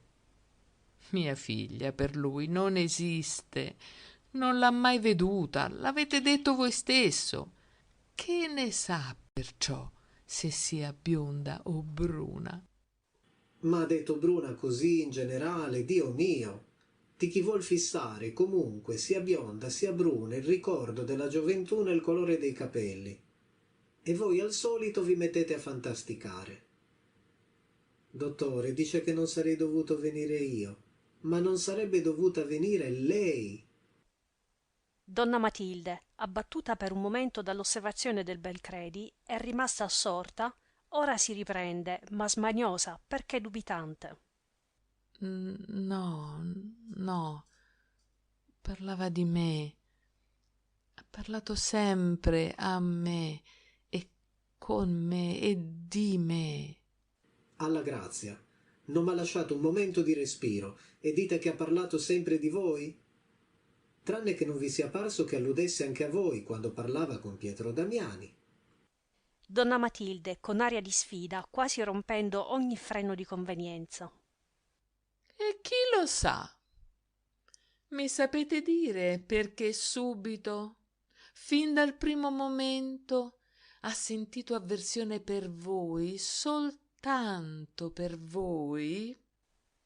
Dal tono della domanda deve risultare infatti quasi esplicita la risposta, perché ha capito che voi siete il mio amante. Il Belcredi lo avverte così bene che lì per lì resta come smarrito in un vano sorriso. La ragione, scusino, può essere anche nel fatto che gli fu annunziata soltanto la visita della duchessa Adelaide e dell'abate di Cluny. Trovandosi davanti un terzo, che non gli era stato annunziato, subito la diffidenza. Ecco, benissimo, la diffidenza gli fece vedere in me un nemico, Pietro Damiani. Ma se intestata che l'abbia riconosciuta... Su questo non c'è dubbio. Me l'hanno detto i suoi occhi. Dottore, sapete, quando si guarda in un modo che nessun dubbio è più possibile. Forse fu un attimo. Che volete che vi dica? Non è da escludere. Un lucido momento. Ecco, forse. E allora il suo discorso m'è parso pieno, tutto, del rimpianto della mia e della sua gioventù per questa cosa orribile che gli è avvenuta e che l'ha fermato lì, in quella maschera da cui non s'è potuto più distaccare, da cui si vuole distaccare. Già, per potersi mettere ad amar vostra figlia. O voi, come credete, intenerito dalla vostra pietà? Che è tanta, vi prego di credere. Si vede, marchesa. Tanta che un taumaturgo vedrebbe più che probabile il miracolo. Permettete che parli io adesso? Io non faccio miracoli, perché sono un medico e non un taumaturgo io. Sono stato molto attento a tutto ciò che ha detto e ripeto che quella certa elasticità analogica, propria di ogni delirio sistematizzato, è evidente che in lui è già molto, come vorrei dire, rilassata. Gli elementi, insomma, del suo delirio non si tengono più saldi a vicenda. Mi pare che si riequilibri a stento, ormai nella sua personalità soprammessa, per bruschi richiami che lo strappano, e questo è molto confortante, non da uno stato di incipiente apatia, ma piuttosto da un morbido adagiamento in uno stato di malinconia riflessiva, che dimostra una, Sì, veramente considerevole attività cerebrale. Molto confortante, ripeto. Ora, ecco, se con questo trucco violento che abbiamo concertato... Donna Matilde, voltandosi verso la finestra col tono di una malata che si lamenti. Ma com'è che ancora non ritorna quest'automobile? In 3 ore e mezzo. Dottore, stordito. Come dice? Quest'automobile, dottore, sono più di 3 ore e mezzo. Dottore, cavando e guardando l'orologio. Più di 4 per questo. Potrebbe essere qua da mezz'ora almeno, ma al solito. Forse non trovano l'abito. Ma se ho indicato con precisione dove è riposto. È impazientissimo. Frida, piuttosto. Dov'è Frida? Belcredi, sporgendosi un po' dalla finestra. Sarà forse in giardino, con Carlo. La persuaderà a vincere la paura. Ma non è paura, dottore, non ci creda. È che si secca. Fatemi il piacere di non pregarla affatto. Io so com'è. Aspettiamo, con pazienza. Tanto si farà tutto in un momento e deve essere di sera. Se riusciamo a scrollarlo, dicevo, a spezzare di un colpo con questo strappo violento i fili già allentati che lo legano ancora alla sua finzione, ridandogli quello che egli stesso chiede. L'ha detto, non si può aver sempre 26 anni, Madonna. La liberazione da questa condanna che pare a lui stesso una condanna. Ecco, insomma, se otteniamo che riacquisti d'un tratto la sensazione della distanza del tempo. Belcredi subito. Sarà guarito. Poi sillabando con intenzione ironica. Lo distaccheremo. Potremo sperare di riaverlo, come un orologio che si sia arrestato a una cert'ora. Ecco, sì, quasi coi nostri orologi alla mano, aspettare che si rifaccia quell'ora. Là, uno scrollo, e speriamo che esso si rimetta a segnare il suo tempo, dopo un così lungo arresto. Entra a questo punto dalla comune il marchese Carlo di Nolli. Ah, Carlo, e Frida? Dove se n'è andata? Eccola, viene a momenti. L'automobile è arrivata? Sì. Ah sì? E ha portato l'abito? È già qui da un pezzo. Oh, benissimo allora. Donna Matilde fremente. E dov'è? Dov'è? Di Nolli, stringendosi nelle spalle e sorridendo triste, come uno che si presti malvolentieri a uno scherzo fuor di luogo. Ma ora vedrete. E indicando verso la comune. Ecco qua. Si presenta sulla soglia della comune Bertoldo che annuncia con solennità. Sua Altezza la Marchesa Matilde di Canossa. E subito entra Frida, magnifica e bellissima, parata con l'antico abito della madre da Marchesa Matilde di Toscana, in modo da figurare, viva, l'immagine effigiata nel ritratto della sala del trono. Frida, passando accanto a Bertoldo che si inchina, gli dice con sussiego sprezzante: Di Toscana, prego. Canossa è un mio castello. Belcredi, ammirandola. Ma guarda. Pare un'altra. Pare me. Dio mio, vedete? Ferma, Frida. Vedete? È proprio il mio ritratto, vivo. Sì, perfetto, perfetto, il ritratto. Eh sì, c'è poco da dire. È quello. Guarda. Che tipo. Non mi fate ridere che scoppio. Dico, ma che vitino avevi, mamma? Mi son dovuta succhiare tutta per entrarci. Donna Matilde convulsa, rassettandola. Aspetta, ferma. Queste pieghe. Ti va così stretto veramente? Soffoco. Bisognerà far presto, per carità. Ma dobbiamo prima aspettare che si faccia sera. No, non ci resisto fino a sera. Ma perché te lo sei indossato così subito? Appena l'ho visto, la tentazione irresistibile. Potevi almeno chiamarmi, fatti aiutare. È ancora tutto spiegazzato, Dio mio. Ho visto, mamma, ma pieghe vecchie, sarà difficile farle andar via. Non importa, marchesa, l'illusione è perfetta. Poi accostandosi e invitandola a venire un po' avanti alla figlia, senza tuttavia coprirla. Con permesso, si collochi così, qua, a una certa distanza, un po' più avanti. Per la sensazione della distanza del tempo. Donna Matilde, voltandosi a lui appena. 20 anni dopo, un disastro, eh?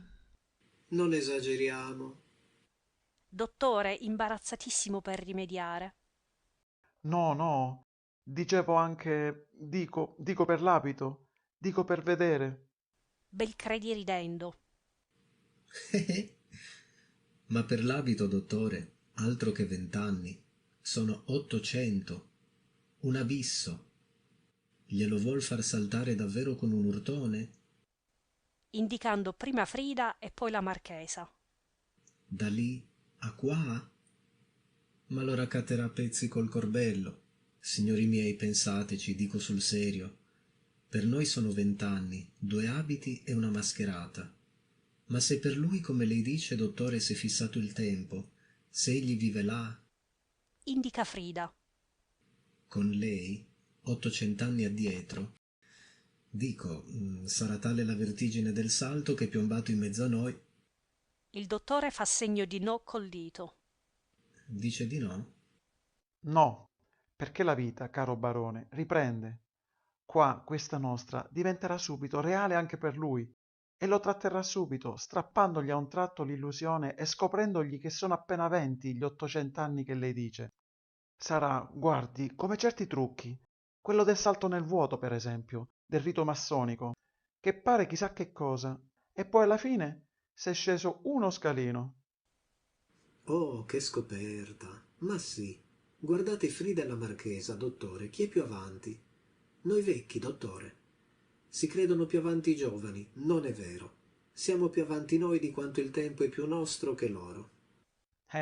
Se il passato non ci allontanasse. Ma no, da che? Se loro Indica Frida e Di Nolli. debbono fare ancora quel che abbiamo già fatto noi, dottore. Invecchiare, rifacendo su per giù le stesse nostre sciocchezze. L'illusione è questa, che si esca per una porta davanti dalla vita. Non è vero. Se appena si nasce si comincia a morire, chi per prima ha cominciato è più avanti di tutti. E il più giovine è il padre Adamo. Guardate là. Mostra Frida. d'800 anni più giovane di tutti noi. La marchesa Matilde di Toscana. E le si inchina profondamente. Ti prego, Tito, non scherziamo. Ah, se ti pare che io scherzi. Ma sì, Dio mio, da che sei venuto? Come? Mi sono perfino vestito da benedettino. Già, per fare una cosa seria. E dico, se è stato serio per gli altri, ecco, per Frida ora, per esempio. Poi, voltandosi al dottore. Le giuro, dottore, che non capisco ancora che cosa lei voglia fare. Dottore, seccato. Ma lo vedrà, mi lasci fare. Sfido, se lei vede la marchesa ancora vestita così. Ah, perché deve anche lei?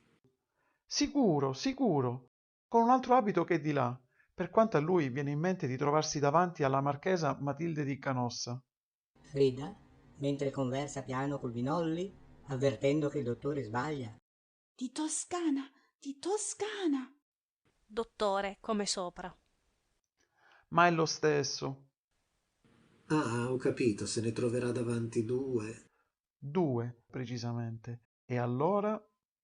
Frida chiamandolo in disparte. Venga qua, dottore. Senta. Eccomi. Si accosta ai due giovani e finge di dar loro spiegazioni. Belcredi piano a donna Matilde. Per Dio, ma dunque... Donna Matilde rivoltandosi con viso fermo. Che cosa? Vi interessa tanto veramente, tanto da prestarvi a questo. È enorme per una donna. Per una donna qualunque. Ah no, per tutte, cara, su questo punto. È un'abnegazione. Gliela devo. Ma non mentite. Voi sapete di non avvilirvi. E allora? Che abnegazione? Quanto basta per non avvilire voi agli occhi degli altri, ma per offendere me. Ma chi pensa a voi in questo momento? Di Nolli venendo avanti. Ecco, dunque, sì, faremo così. Rivolgendosi a Bertoldo. Oh, voi, andate a chiamare uno di quei 3 là. Subito. Esce per la comune. Ma dobbiamo fingere prima di licenziarci. Appunto, lo faccio chiamare per predisporre il vostro licenziamento. A Belcredi. Tu puoi farne a meno, resta qua. Belcredi tentennando il capo ironicamente. Ma sì, ne faccio a meno, ne faccio a meno. Anche per non metterlo di nuovo in diffidenza, capisci? Ma sì, quantité négligeable. Bisogna dargli assolutamente, assolutamente la certezza che ce ne siamo andati via. Entra dall'uscio a destra Landolfo seguito da Bertoldo. Permesso? Avanti, avanti. Ecco, vi chiamate Lolo voi? Lolo o Landolfo, come vuole. Bene, guardate, adesso il dottore e la marchesa si licenzieranno. Benissimo. Basterà dire che hanno ottenuto dal pontefice la grazia del ricevimento. È lì nelle sue stanze, che geme pentito di tutto ciò che ha detto e disperato che la grazia non l'otterrà. Se vogliono favorire, avranno la pazienza di indossare di nuovo gli abiti. Sì, andiamo, andiamo. Aspettino, mi permetto di suggerir loro una cosa, d'aggiungere che anche la marchesa Matilde di Toscana ha implorato con loro dal pontefice la grazia che sia ricevuto. Ecco, vedete se m'ha riconosciuta? No, mi perdoni, è che teme tanto l'avversione di quella marchesa che ospitò il Papa nel suo castello. È strano, nella storia, che io sappia, ma lor signori sono certo in grado di saperlo meglio di me, non è detto, è vero, che Enrico IV amasse segretamente la marchesa di Toscana? Donna Matilde subito. No, affatto. Non è detto, anzi, tutt'altro. Ecco, mi pareva. Ma egli dice d'averla amata, lo dice sempre, e ora teme che lo sdegno di lei per questo amore segreto debba agire a suo danno sull'animo del pontefice. Bisogna fargli intendere che questa avversione non c'è più. Ecco, benissimo. Donna Matilde a Landolfo. Benissimo, già. Poi a Belcredi. Perché è precisamente detto nella storia, se voi non lo sapete, che il Papa si arrese proprio alle preghiere della marchesa Matilde e dell'abate di Cluny. E io vi so dire, caro Belcredi, che allora, quando si fece la cavalcata, intendevo appunto avvalermi di questo per dimostrargli che il mio animo non gli era più tanto nemico quanto egli si immaginava. Ma allora meraviglia, cara marchesa. Seguite la storia. Ecco, senz'altro. Allora la signora potrebbe risparmiarsi un doppio travestimento e presentarsi con Monsignore Indica il dottore. sotto le vesti di marchesa di Toscana. Dottore, subito con forza. No, questo no, per carità, rovinerebbe tutto. L'impressione del confronto deve essere subitanea, di colpo. No, Marchesa, andiamo. Lei si presenterà di nuovo come la duchessa Adelaide, madre dell'imperatrice, e ci licenzieremo. Questo è soprattutto necessario, che egli sappia che ce ne siamo andati. Su, non perdiamo altro tempo, che ci resta ancora tanto da preparare. Via il dottore, Donna Matilde e Landolfo per l'uscio di destra. Ma io comincio ad aver di nuovo una gran paura. Da capo, Frida. Era meglio se lo vedevo prima. Ma credi che non ce n'è proprio di che? Non è furioso? Ma no, è tranquillo. Belcredi, con ironica affettazione sentimentale. Malinconico, non hai sentito che ti ama? Grazie tante, giusto per questo. Non ti vorrà far male. Ma sarà poi l'affare d'un momento. Già, ma là al buio, con lui? Per un solo momento, e io ti sarò accanto e gli altri saranno tutti dietro le porte, in agguato, pronti ad accorrere. Appena si vedrà davanti tua madre, capisci? Per te la tua parte sarà finita. Il mio timore piuttosto è un altro, che si farà un buco nell'acqua. Non cominciare. A me il rimedio pare efficacissimo. Anche a me, anche a me. Già lo avverto in me. Sono tutta un fremito. Ma i pazzi, cari miei, non lo sanno purtroppo, ma hanno questa felicità di cui non teniamo conto. Di Nolli interrompendo seccato. Ma che felicità, adesso, fa il piacere. Belcredi con forza. Non ragionano. Ma che c'entra qua il ragionamento, scusa? Come? Non ti pare tutto un ragionamento che secondo noi egli dovrebbe fare vedendo lei? Indica Frida. E vedendo sua madre? Ma lo abbiamo architettato noi tutto quanto. No, niente affatto. Che ragionamento? Gli presentiamo una doppia immagine della sua stessa finzione, come ha detto il dottore. Belcredi con uno scatto improvviso. Senti, io non ho mai capito perché si laureino in medicina. Di Nolli stordito. Chi? Gli alienisti.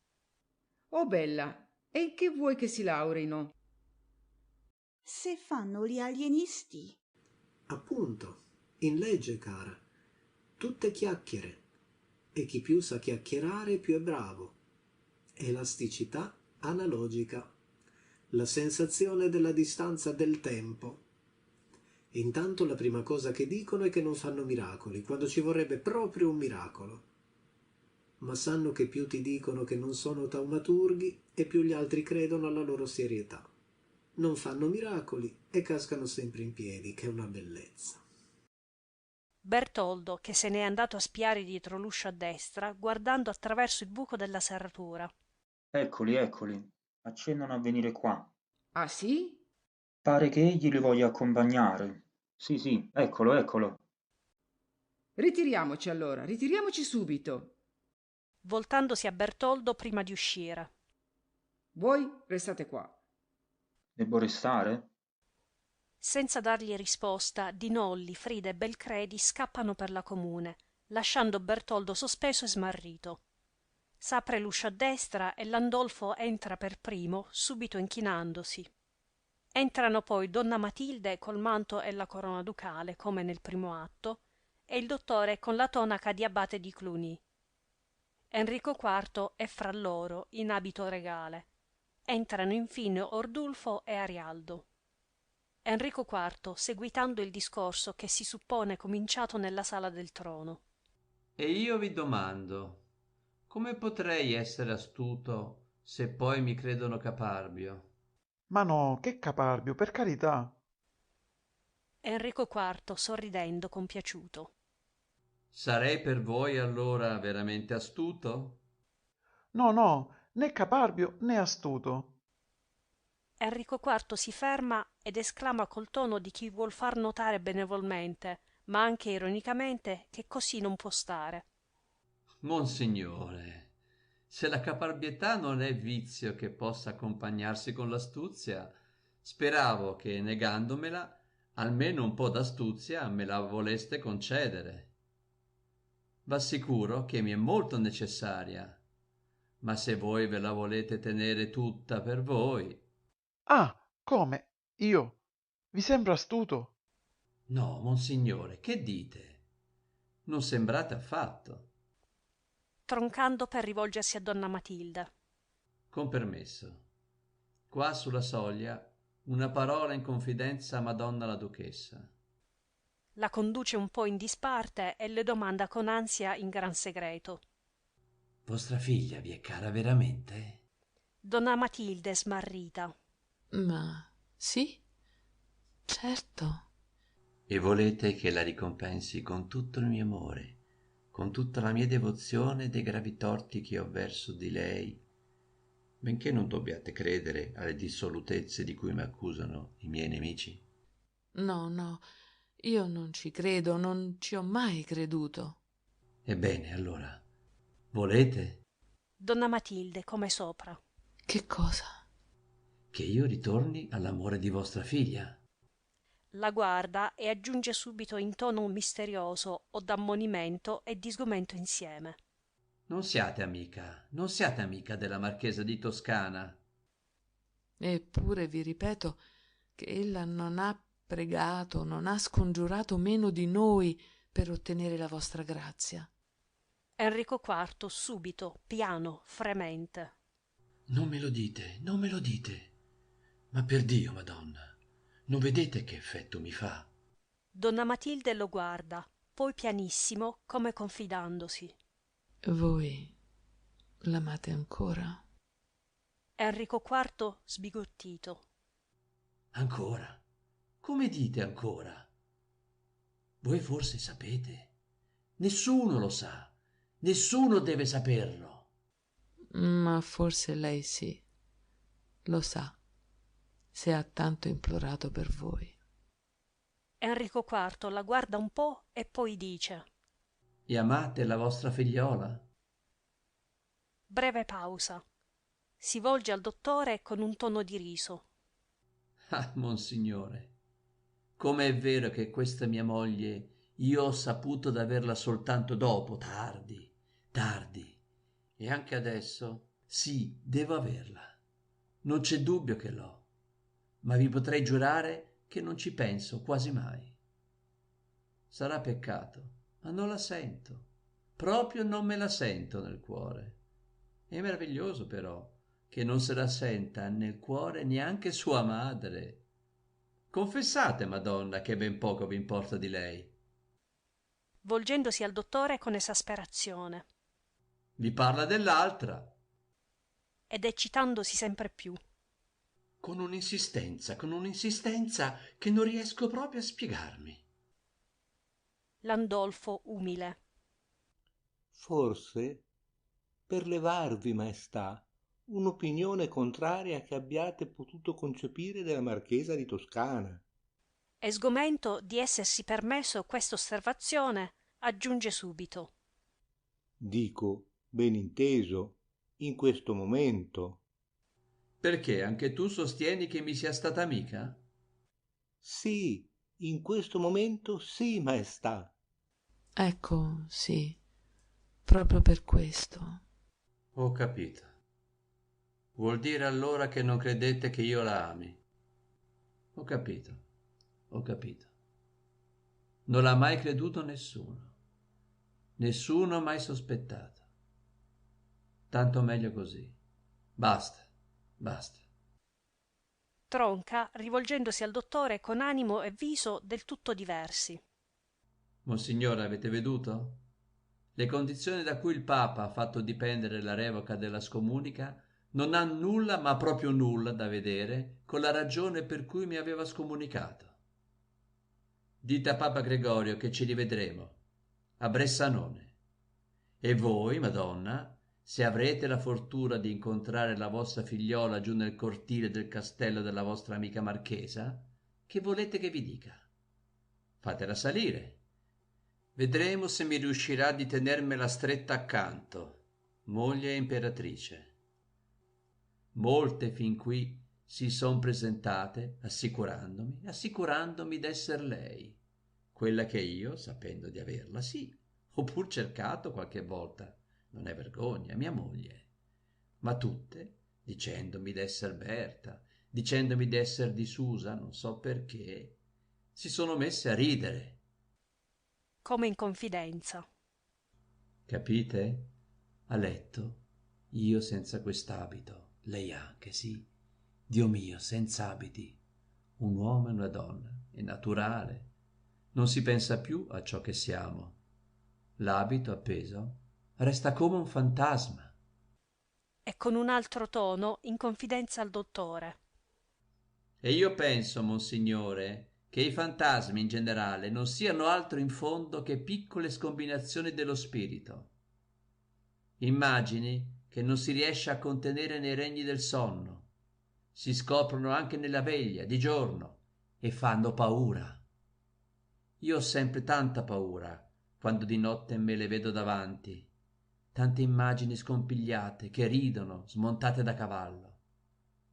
Ho paura talvolta anche del mio sangue che pulsa nelle arterie, come nel silenzio della notte un tonfo cupo di passi in stanze lontane. Basta, vi ho trattenuto anche troppo qui in piedi. Vi ossequio, Madonna, e vi riverisco, Monsignore. Davanti alla soglia della comune, fin dove li ha accompagnati, li licenzia ricevendone l'inchino. Donna Matilde e il dottore via. Egli richiude la porta e si volta subito, cangiato. Buffoni, buffoni, buffoni! Un pianoforte di colori, appena la toccavo. Bianca, rossa, gialla, verde. E quell'altro là, Pietro Damiani. Ah ah, perfetto, azzeccato. S'è spaventato di ricomparirmi davanti. Dirà questo con gaia prorompente frenesia, movendo di qua di là i passi, gli occhi, finché all'improvviso non vede Bertoldo, più che sbalordito, impaurito del repentino cambiamento. Gli si arresta davanti e, additandolo ai tre compagni, anch'essi come smarriti nello sbalordimento: ma guardatemi quest'imbecille qua ora, che sta a mirarmi a bocca aperta. Lo scrolla per le spalle. Non capisci? Non vedi come li paro, come li concio, come me li faccio comparire davanti, buffoni spaventati? E si spaventano solo di questo, oh, che stracci loro addosso la maschera buffa e li scopra travestiti, come se non li avessi costretti io stesso a mascherarsi per questo mio gusto qua, di fare il pazzo. Landolfo, Arialdo, Ordulfo, sconvolti, trasecolati, guardandosi tra loro. Come? Chi dice? Ma dunque? Enrico IV si volta subito alle loro esclamazioni e grida imperioso: Basta, finiamola! Mi sono seccato! Poi subito, come se, a ripensarci, non se ne possa dar pace e non sappia crederci. Perdio, l'impudenza di presentarsi qua a me, ora col suo ganzo accanto, e avevano l'aria di prestarsi per compassione, per non far infuriare un poverino già fuori del mondo, fuori del tempo, fuori della vita. Altrimenti quello là, ma figuratevi se l'avrebbe subita una simile sopraffazione. Loro sì, tutti i giorni, ogni momento, pretendono che gli altri siano come li vogliono loro. Ma non è mica una sopraffazione questa, che è il loro modo di pensare, il loro modo di vedere, di sentire. Ciascuno ha il suo. Avete anche voi il vostro, certo. Ma che può essere il vostro? Quello della mandra, misero, labile, incerto. E quelli ne approfittano, vi fanno subire e accettare il loro, per modo che voi sentiate e vediate come loro, o almeno si illudono, perché poi che riescono a imporre? Parole che ciascuno intende e ripete a suo modo. Ma si formano pure così le cosiddette opinioni correnti.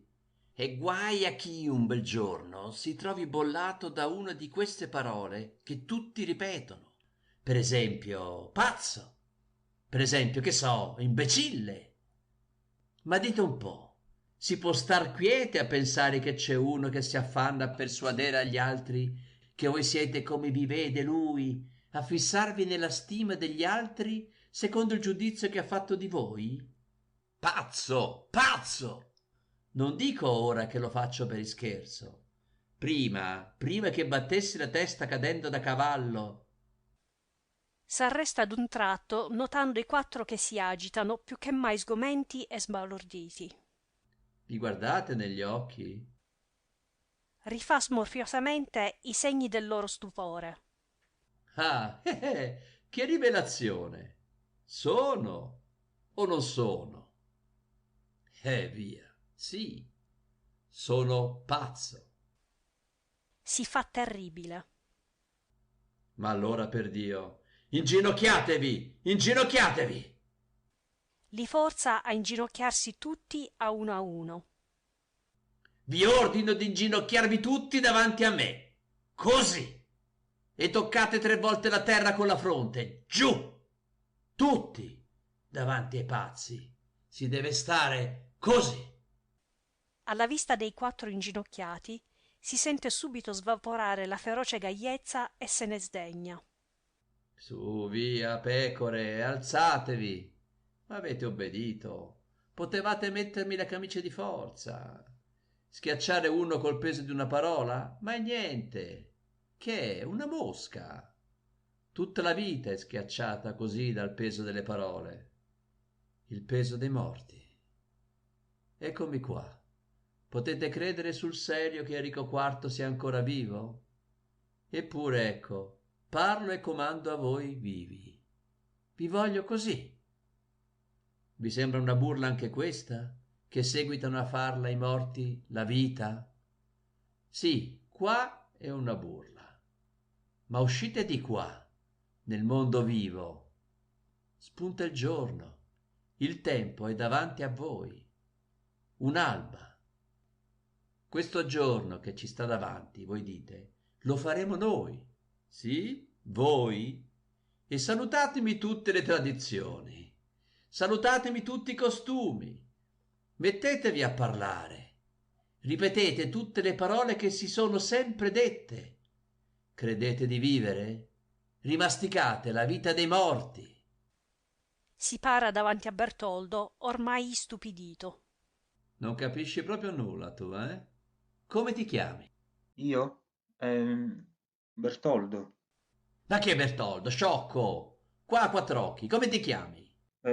Veramente mi chiamo Fino. Enrico IV, a un atto di richiamo e di ammonimento degli altri 3, appena accennato, voltandosi subito per farli tacere. Fino? Fino Pagliuca, sì signore.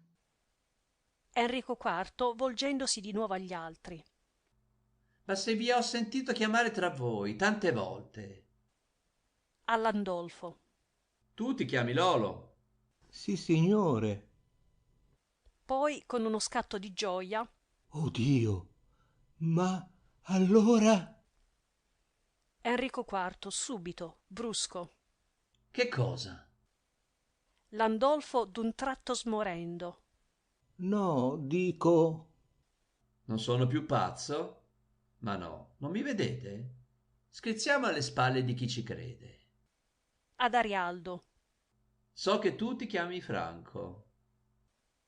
A Ordulfo. E tu aspetta? Momo.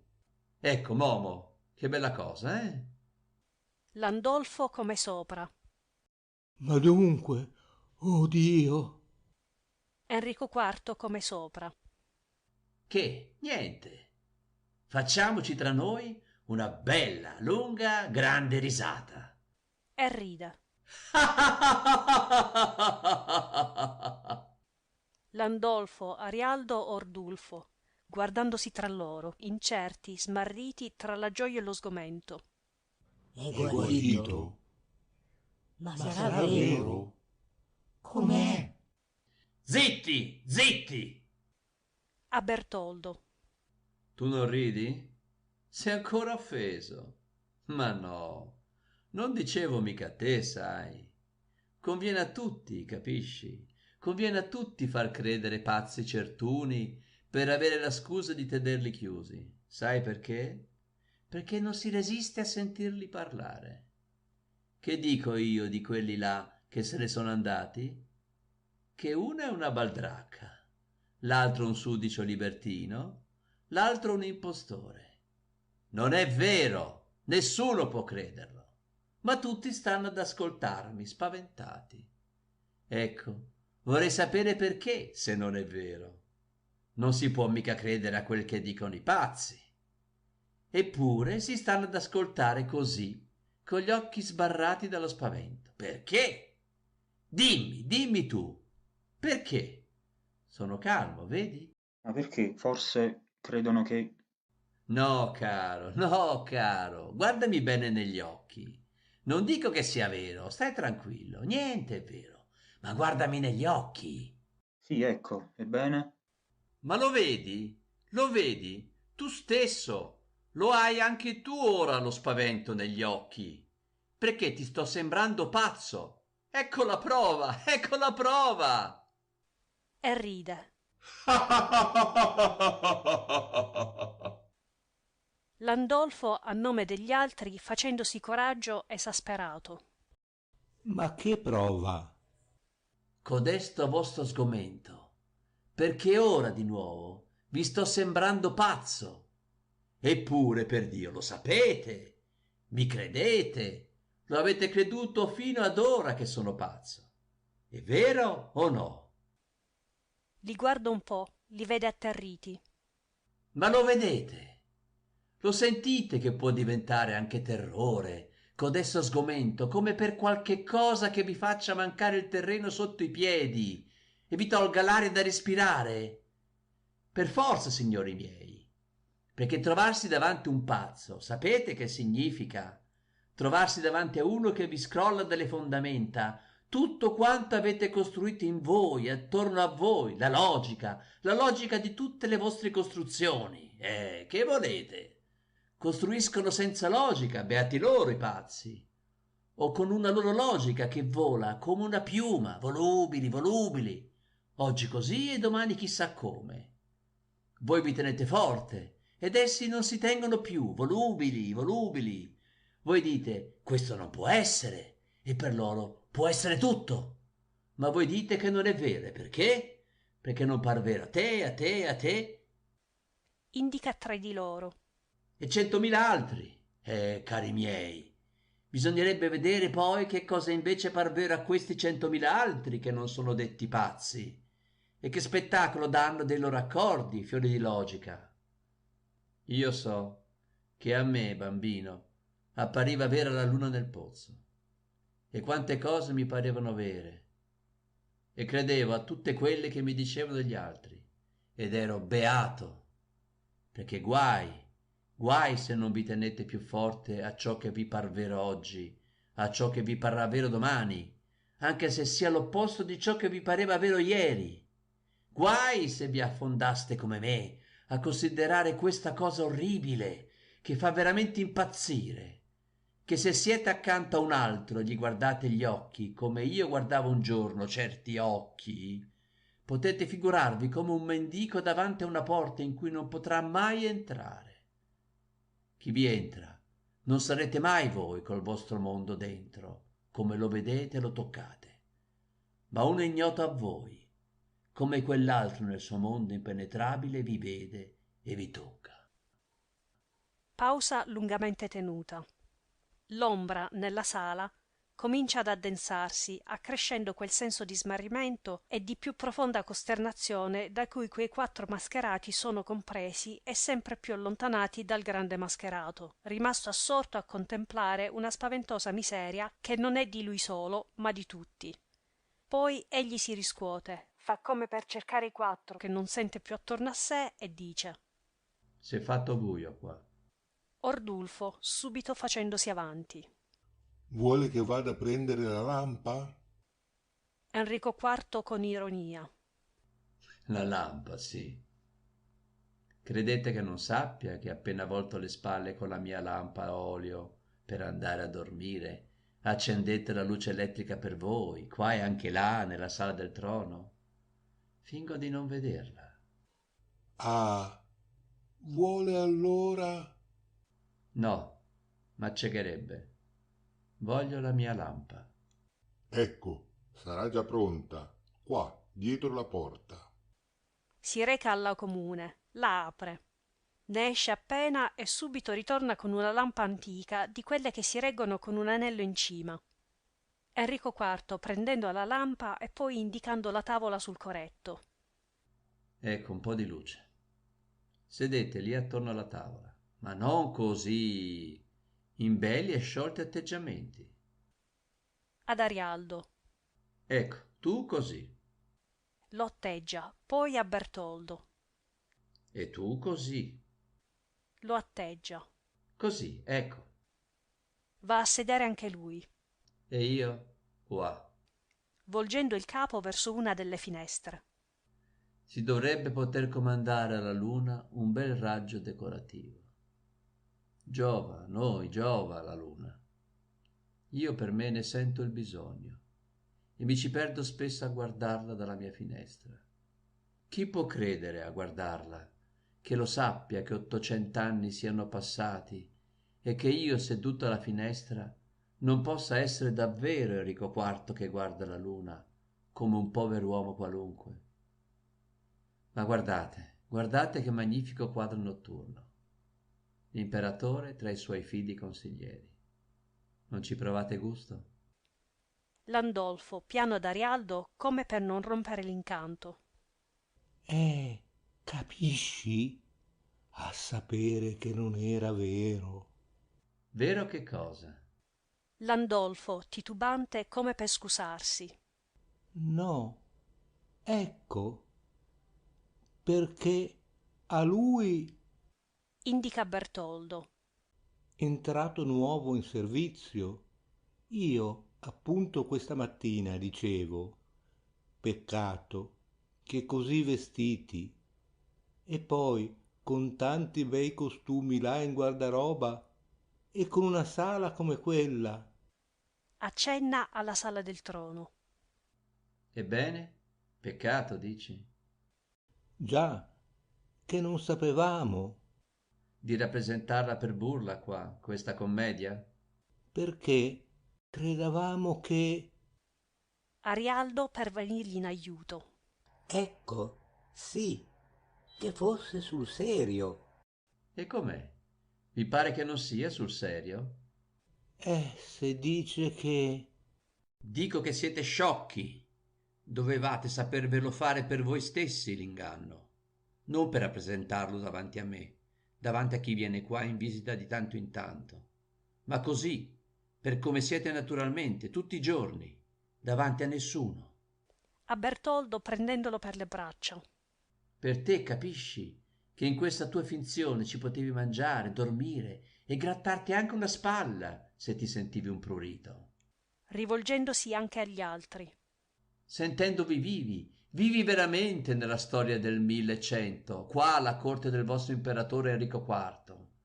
E pensare da qui, da questo nostro tempo remoto, così colorito e sepolcrale, pensare che a una distanza di 8 secoli in giù, gli uomini del 1900 si abbaruffano intanto, s'arrabattano in un'ansia senza requie di sapere come si determineranno i loro casi, di vedere come si stabiliranno i fatti che li tengono in tanta ambascia e in tanta agitazione. Mentre voi, invece, già nella storia, con me, per quanto tristi i miei casi e orrendi fatti, aspre le lotte, dolorose le vicende, già storia, non cangiano più, non possono più cangiare, capite? Fissati, per sempre, che vi ci potete adagiare, ammirando come ogni effetto segue obbediente alla sua causa, con perfetta logica, e ogni avvenimento si svolga preciso e coerente in ogni suo particolare. Il piacere della storia, insomma, che è così grande. Ah, bello, bello. Bello, ma basta. Ora che lo sapete, non potrei farlo più io. Prende la lampa per andare a dormire. Né del resto voi stessi, se non ne avete inteso finora la ragione. Ne ho la nausea adesso. Quasi tra sé, con violenta rabbia contenuta. Perdio, debbo farla pentire d'esser venuta qua. Da suocero mi si è mascherata e lui da padre abate. E mi portano con loro un medico per farmi studiare. E chissà che non sperino di farmi guarire. Buffoni! Voglio avere il gusto di schiaffeggiargliene almeno uno, quello. È un famoso spadaccino? Mi infilzerà, ma vedremo, vedremo. Si sente picchiare alla comune. Chi è? Voce di Giovanni. Dio gratias. Arialdo contentissimo, come per uno scherzo che si potrebbe ancora fare. Ah, È Giovanni che viene come ogni sera a fare il monacello. Ordulfo come sopra, stropicciandosi le mani. Sì, facciamoglielo fare. Enrico IV subito, severo. Sciocco, lo vedi? Perché? Per fare uno scherzo alle spalle di un povero vecchio che lo fa per amore mio? Landolfo a Ordulfo. Deve essere come vero. Non capisci? Appunto, come vero. Perché solo così non è più una burla, la verità. Si reca ad aprire la porta e fa entrare Giovanni parato da umile fraticello, con un rotolo di cartapecora sotto il braccio. Avanti, avanti, padre. Poi, assumendo un tono di tragica gravità e di cupo risentimento: Tutti i documenti della mia vita e del mio regno a me favorevoli furono distrutti deliberatamente dai miei nemici. C'è solo, sfuggita alla distruzione, questa mia vita scritta da un umile monacello a me devoto. E voi vorreste riderne? si rivolge amorosamente a Giovanni e lo invita a sedere davanti alla tavola. Sedete, padre, sedete qua. E la lampa accanto. Gli posa accanto la lampa che ha ancora in mano. Scrivete. Giovanni svolge il rotolo di cartapecora e si dispone a scrivere sotto dettatura. Eccomi pronto, maestà. Enrico IV dettando. Il decreto di pace emanato a Magonza giovò ai meschini e ai buoni, quanto nocque ai cattivi e ai potenti. Comincia a calare la tela. Apportò dovizia ai primi, fame e miseria ai secondi. Atto terzo. La sala del trono buia. Nel buio la parete di fondo si discerne appena. Le tele dei due ritratti sono state asportate e al loro posto, entro le cornici rimaste a ricingere il cavo delle nicchie, si sono impostati nel preciso atteggiamento di quei ritratti Frida parata da marchesa di Toscana, come s'è vista nel secondo atto, e Carlo di Nolli parato da Enrico IV. Al levarsi del sipario, per un attimo la scena appare vuota. Si apre l'uscio a sinistra ed entra, reggendo la lampa per l'anello in cima, Enrico IV, volto a parlare verso l'interno ai 4 giovani che si suppongono nella sala attigua con Giovanni, come alla fine del secondo atto. No, restate. Farò da me. Buonanotte. Richiude l'uscio e si muove, tristissimo e stanco, per attraversare la sala diretto al secondo uscio a destra che dà nei suoi appartamenti. Frida, appena vede che egli ha di poco oltrepassato l'altezza del trono, bisbiglia dalla nicchia come una che si senta venir meno dalla paura. Enrico IV, arrestandosi alla voce, come colpito a tradimento da una rasoiata alla schiena, volta la faccia atterrita verso la parete di fondo, accennando d'alzare istintivamente, quasi a riparo, le braccia. Chi mi chiama? Non è una domanda, è un'esclamazione che guizza in un brivido di terrore e non aspetta risposta dal buio e dal silenzio terribile della sala, che d'un tratto si sono riempiti per lui del sospetto d'esser pazzo davvero. Frida, a quell'atto di terrore, non meno atterrita di ciò che si è prestata a fare, ripete un po' più forte: Enrico! Ma sporgendo un po' il capo dalla nicchia verso l'altra nicchia, pur volendo sostenere la parte che le hanno assegnata. Enrico IV ha un urlo. Si lascia cadere la lampa dalle mani per cingersi con le braccia la testa e fa come per fuggire. Frida, saltando dalla nicchia sullo zoccolo e gridando come impazzita: Enrico, ho paura! E mentre il Dinolli balza a sua volta dallo zoccolo e di qui a terra e accorre a Frida che seguita a gridare convulsa sul punto di svenire, irrompono dall'uscio a sinistra tutti: il dottore, donna Matilde parata anche lei da marchesa di Toscana, Tito Belcredi, Landolfo, Arialdo, Ordulfo, Bertoldo, Giovanni. Uno di questi dà subito luce alla sala luce strana, di lampadine nascoste nel soffitto, per modo che sia sulla scena soltanto viva nell'alto. Gli altri, senza curarsi d'Enrico IV, che rimane a guardare stupito da quella irruzione inattesa, dopo il momento di terrore per cui ancora vibra in tutta la persona, accorrono premurosi a sorreggere e a confortare Frida, che trema ancora e geme e smania tra le braccia del fidanzato. Parlano tutti confusamente. No, no, Frida, eccomi qua, sono con te. Dottore, sopravvenendo con gli altri. Basta, basta, non c'è da fare più nulla. È guarito, Frida, ecco, è guarito, vedi? Di Nolli stupito. Guarito? Era per ridere, stai tranquilla. Frida come sopra. No, ho paura, ho paura. Ma di che? Guardalo. Se non era vero, non è vero. Di Nolli come sopra. Non è vero? Ma che dite? Guarito? Pare, per quanto a me... Ma sì, ce l'hanno detto loro. Indica i 4 giovani. Sì, da tanto tempo. Lo ha confidato a loro. Di Nolli, ora più indignato che stupito. Ma come? Se fino a poco fa... Ma recitava per ridere alle tue spalle e anche di noi che in buona fede...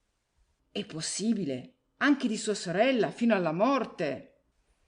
Enrico IV, che se n'è rimasto aggruppato a spiare or l'uno or l'altro, sotto le accuse e il dileggio per quella che tutti credono una sua beffa crudele ormai svelata, e ha dimostrato col lampeggiare degli occhi che medita una vendetta che ancora lo sdegno, tumultuandogli dentro, non gli fa vedere precisa.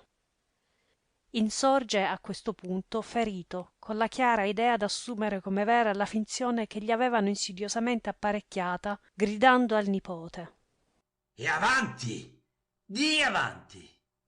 Di Nolli, restando al grido stordito. Avanti che?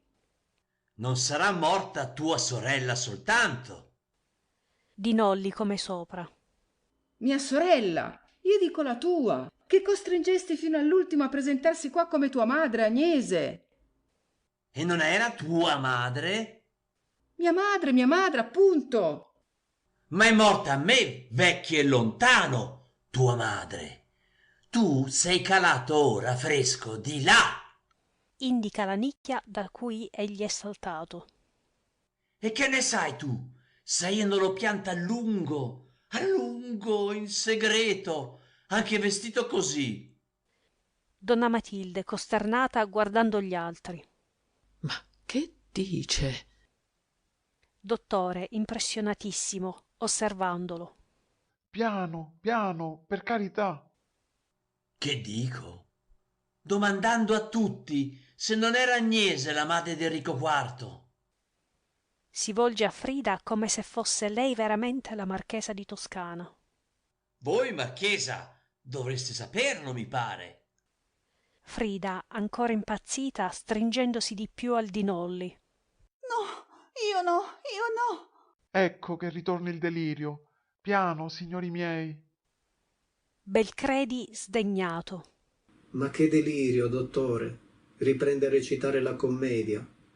Enrico IV subito. Io? Avete votato quelle 2 nicchie là. Lui mi sta davanti, da Enrico IV. Ma basta ormai con codesta burla.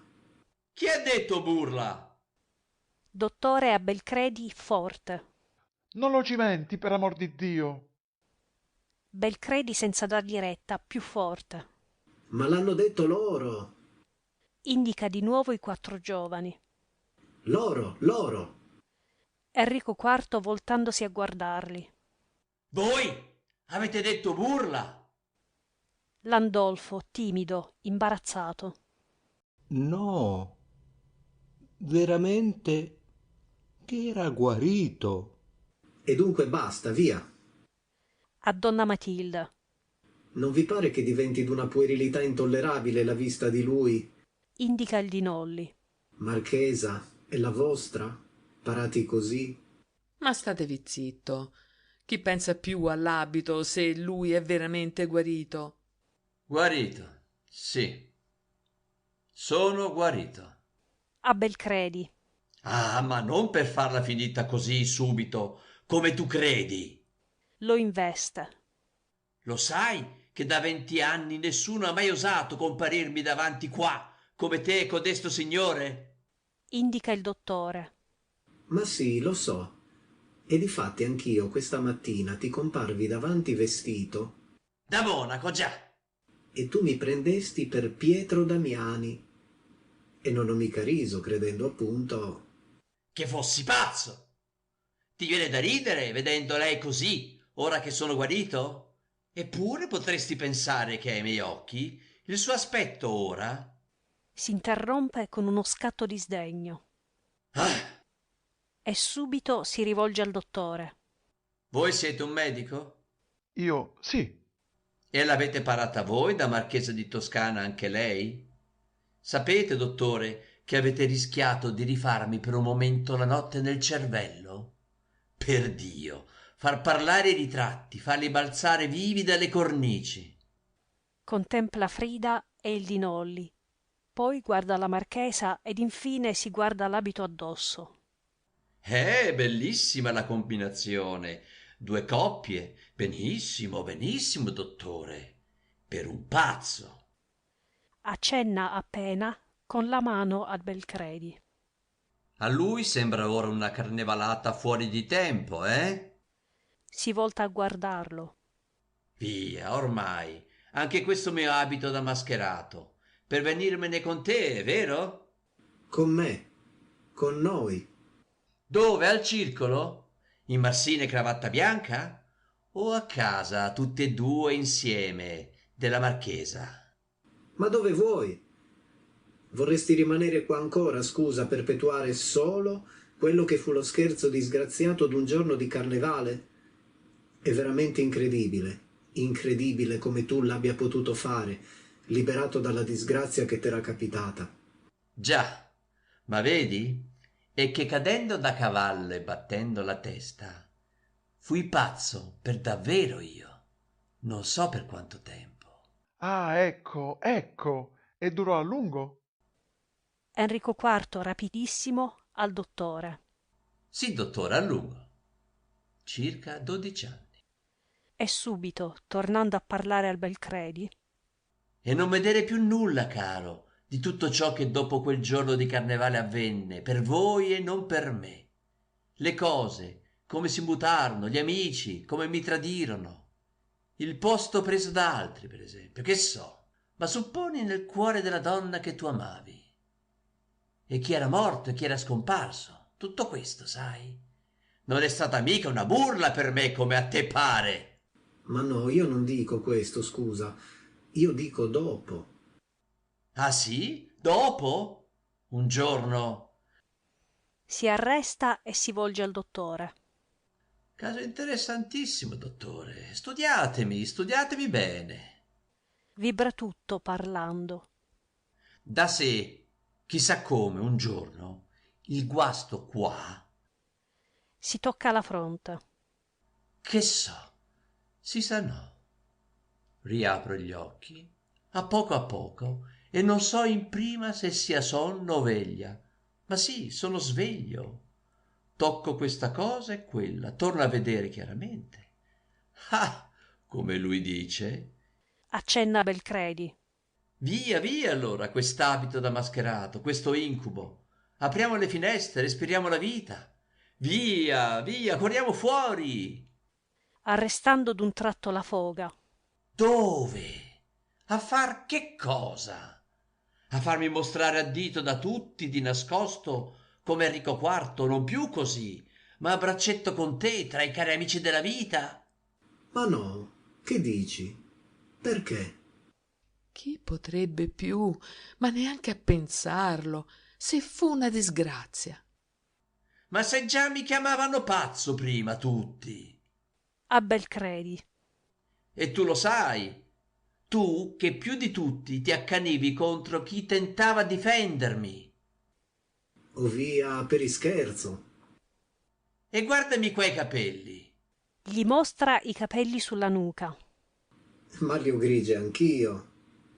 Sì, con questa differenza, che li ho fatti grigi qua io, da Enrico IV, capisci? E non me n'ero mica accorto. Me ne accorsi in un giorno solo, tutto a un tratto, riaprendo gli occhi. E fu uno spavento, perché capii subito che non solo i capelli, ma doveva essere diventato grigio tutto così, e tutto crollato, tutto finito, e che sarei arrivato, con una fame da lupo, a un banchetto già bello sparecchiato. Ma gli altri, scusa? Enrico IV subito. Lo so, non potevano stare ad aspettare che io guarissi, nemmeno quelli che dietro di me punsero a sangue il mio cavallo bardato. Di Nolli impressionato. Come? Come? Sì, a tradimento, per farlo springare e farmi cadere. Donna Matilde subito con orrore. Ma questo lo so adesso io. Sarà stato anche questo per uno scherzo. Ma chi fu? Chi stava dietro la nostra coppia? Non importa saperlo. Tutti quelli che seguitarono a banchettare, che ormai mi avrebbero fatto trovare il loro avanzi, marchesa, di magra o molle pietà, o nel piatto insudiciato qualche lisca di rimorso attaccata. Grazie. Voltandosi di scatto al dottore. E allora, dottore, vedete se il caso non è veramente nuovo negli annali della pazzia. Preferire star pazzo, trovando qua tutto pronto e disposto per questa delizia di nuovo genere. Viverla con la più lucida coscienza, la mia pazzia, e vendicarmi così della brutalità d'un sasso che m'aveva ammaccato la testa. La solitudine, questa, così squallida e vuota come m'apparve riaprendo gli occhi, rivestirmela subito, meglio, di tutti i colori, gli splendori di quel lontano giorno di carnevale, quando voi... Guarda donna Matilde e le indica Frida. Eccovi là, marchesa, trionfaste, e obbligar tutti quelli che si presentavano a me a seguitarla, per Dio, per il mio spasso ora, quell'antica famosa mascherata che era stata, per voi e non per me, la burla di un giorno, fare che diventasse per sempre, non più una burla, no, ma una realtà, la realtà di una vera pazzia. Qua, tutti mascherati, e la sala del trono, e questi 4 miei consiglieri segreti, e si intende, traditori. Si volta subito verso di loro. Vorrei sapere che ci avete guadagnato svelando che ero guarito. Se sono guarito, non c'è più bisogno di voi e sarete licenziati. Confidarsi con qualcuno, questo sì, è veramente da pazzo. Ah, ma vi accuso io ora, a mia volta, sapete? Credevano di potersi mettere a farla anche loro adesso la burla, con me alle vostre spalle. Scoppia a ridere. Ridono ma sconcertati anche gli altri, meno donna Matilda.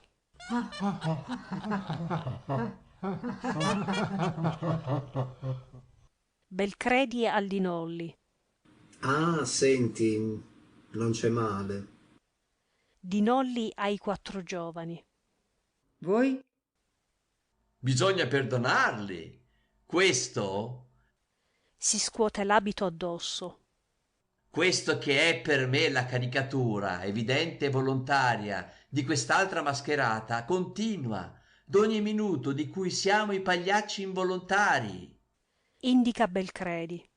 Quando senza saperlo ci mascheriamo di ciò che ci par d'essere. L'abito, il loro abito, perdonateli, ancora non lo vedono come la loro stessa persona. Voltandosi di nuovo a Belcredi. Sai, ci si assuefà facilmente e si passeggia come niente così, da tragico personaggio. Eseguisce. In una sala come questa. Guardate, dottore, ricordo un prete, certamente irlandese, bello, che dormiva al sole un giorno di novembre, appoggiato col braccio alla spalliera del sedile, in un pubblico giardino. Ha negato nella dorata delizia di quel tepore, che per lui doveva essere quasi estivo. Si può star sicuri che in quel momento non sapeva più d'esser prete, né dove fosse. Sognava, e chissà che sognava. Passò un monello che aveva strappato con tutto il gambo un fiore. Passando lo vellicò qua al collo. Gli vide aprir gli occhi ridenti e tutta la bocca ridergli del riso beato del suo sogno, immemore.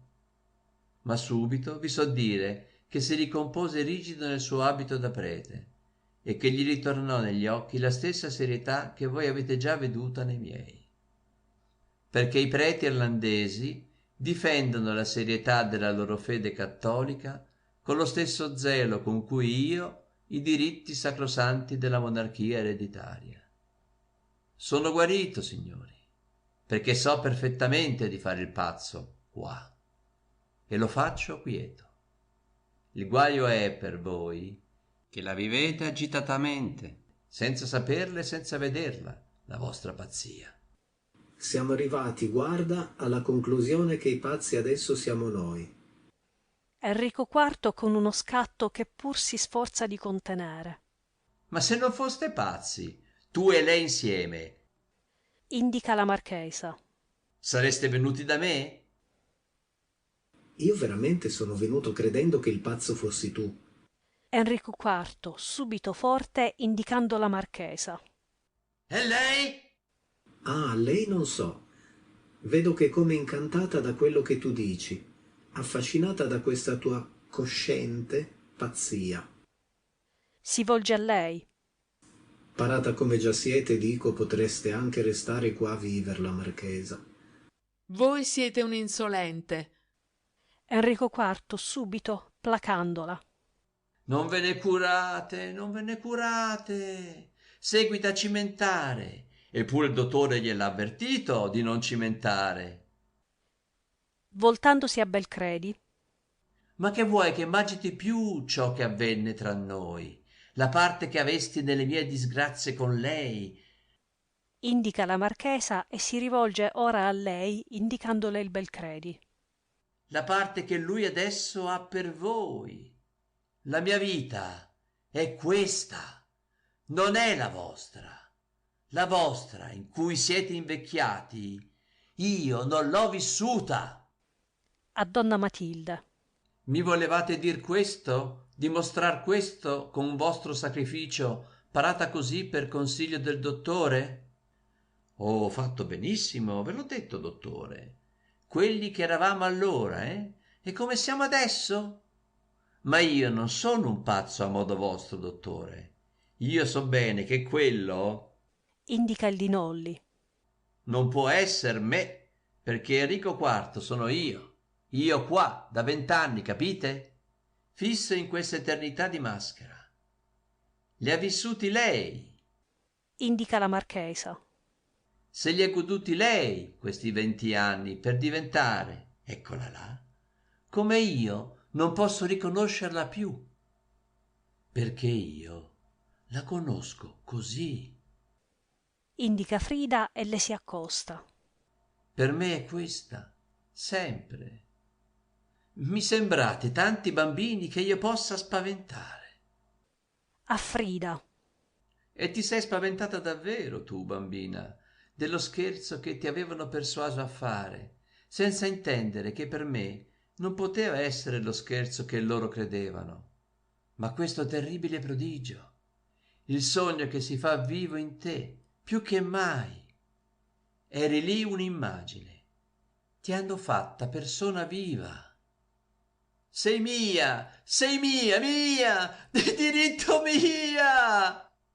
La cinge con le braccia ridendo come un pazzo,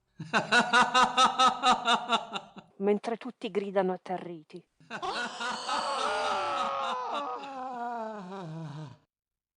Ma come accorrono per strappargli Frida dalle braccia, si fa terribile e grida ai suoi 4 giovani. Tratteneteli, tratteneteli! Vi ordino di trattenerli! I 4 giovani, nello stordimento, quasi affascinati, si provano a trattenere automaticamente il Dinolli, il dottore, il Belcredi. Belcredi si libera subito e si avventa su Enrico IV. Lasciala, lasciala, tu non sei pazzo! Enrico IV fulmineamente, cavando la spada dal fianco di Landolfo che gli sta presso. Non sono pazzo? Eccoti! E lo ferisce al ventre. È un urlo d'orrore. Tutti accorrono a sorreggere il Belcredi, esclamando in tumulto. T'ha ferito! Oh L'ha ferito! T'ha ferito! Lo dicevo io. Frida, qua, tenetelo! È pazzo! Lo dicevo io. Pazzo! Tenetelo! Belcredi, mentre lo trasportano di là per l'uscio a sinistra, protesta ferocemente. No, non sei pazzo. Non è pazzo. Non è pazzo. Escono per l'uscio a sinistra, gridando e seguitano di là a gridare. Lo dicevo io. Pazzo! Lo dicevo io. Dio! È Lo pazzo! dicevo io. Pazzo! Lo dicevo io. Finché sugli altri gridi se ne sente uno più acuto di donna Matilde, a cui segue un silenzio. No! Enrico IV, rimasto sulla scena tra Landolfo, Arialdo e Ordulfo, con gli occhi sbarrati, esterrefatto dalla vita della sua stessa finzione, che in un momento lo ha forzato al delitto. Ora sì. Per forza. Li chiama attorno a sé come a ripararsi. Qua insieme. Qua insieme. E per sempre. Epilogo. E così il sipario si chiude, ma non la domanda. Chi è davvero Enrico e chi siamo noi dietro le nostre maschere? Forse ciascuno recita una parte senza sapere dove finisca la verità, e forse la follia non è che uno specchio troppo sincero per essere accettato. Nel silenzio che resta ogni certezza si inclina e tutto torna a interrogare. E forse proprio in questa incertezza si nasconde la nostra verità più profonda. Grazie per l'ascolto su Beneist Onde Letterarie. Iscriviti al canale, lascia un like e continua il viaggio tra le storie, tra parole che restano e mondi da scoprire. Un saluto e a presto.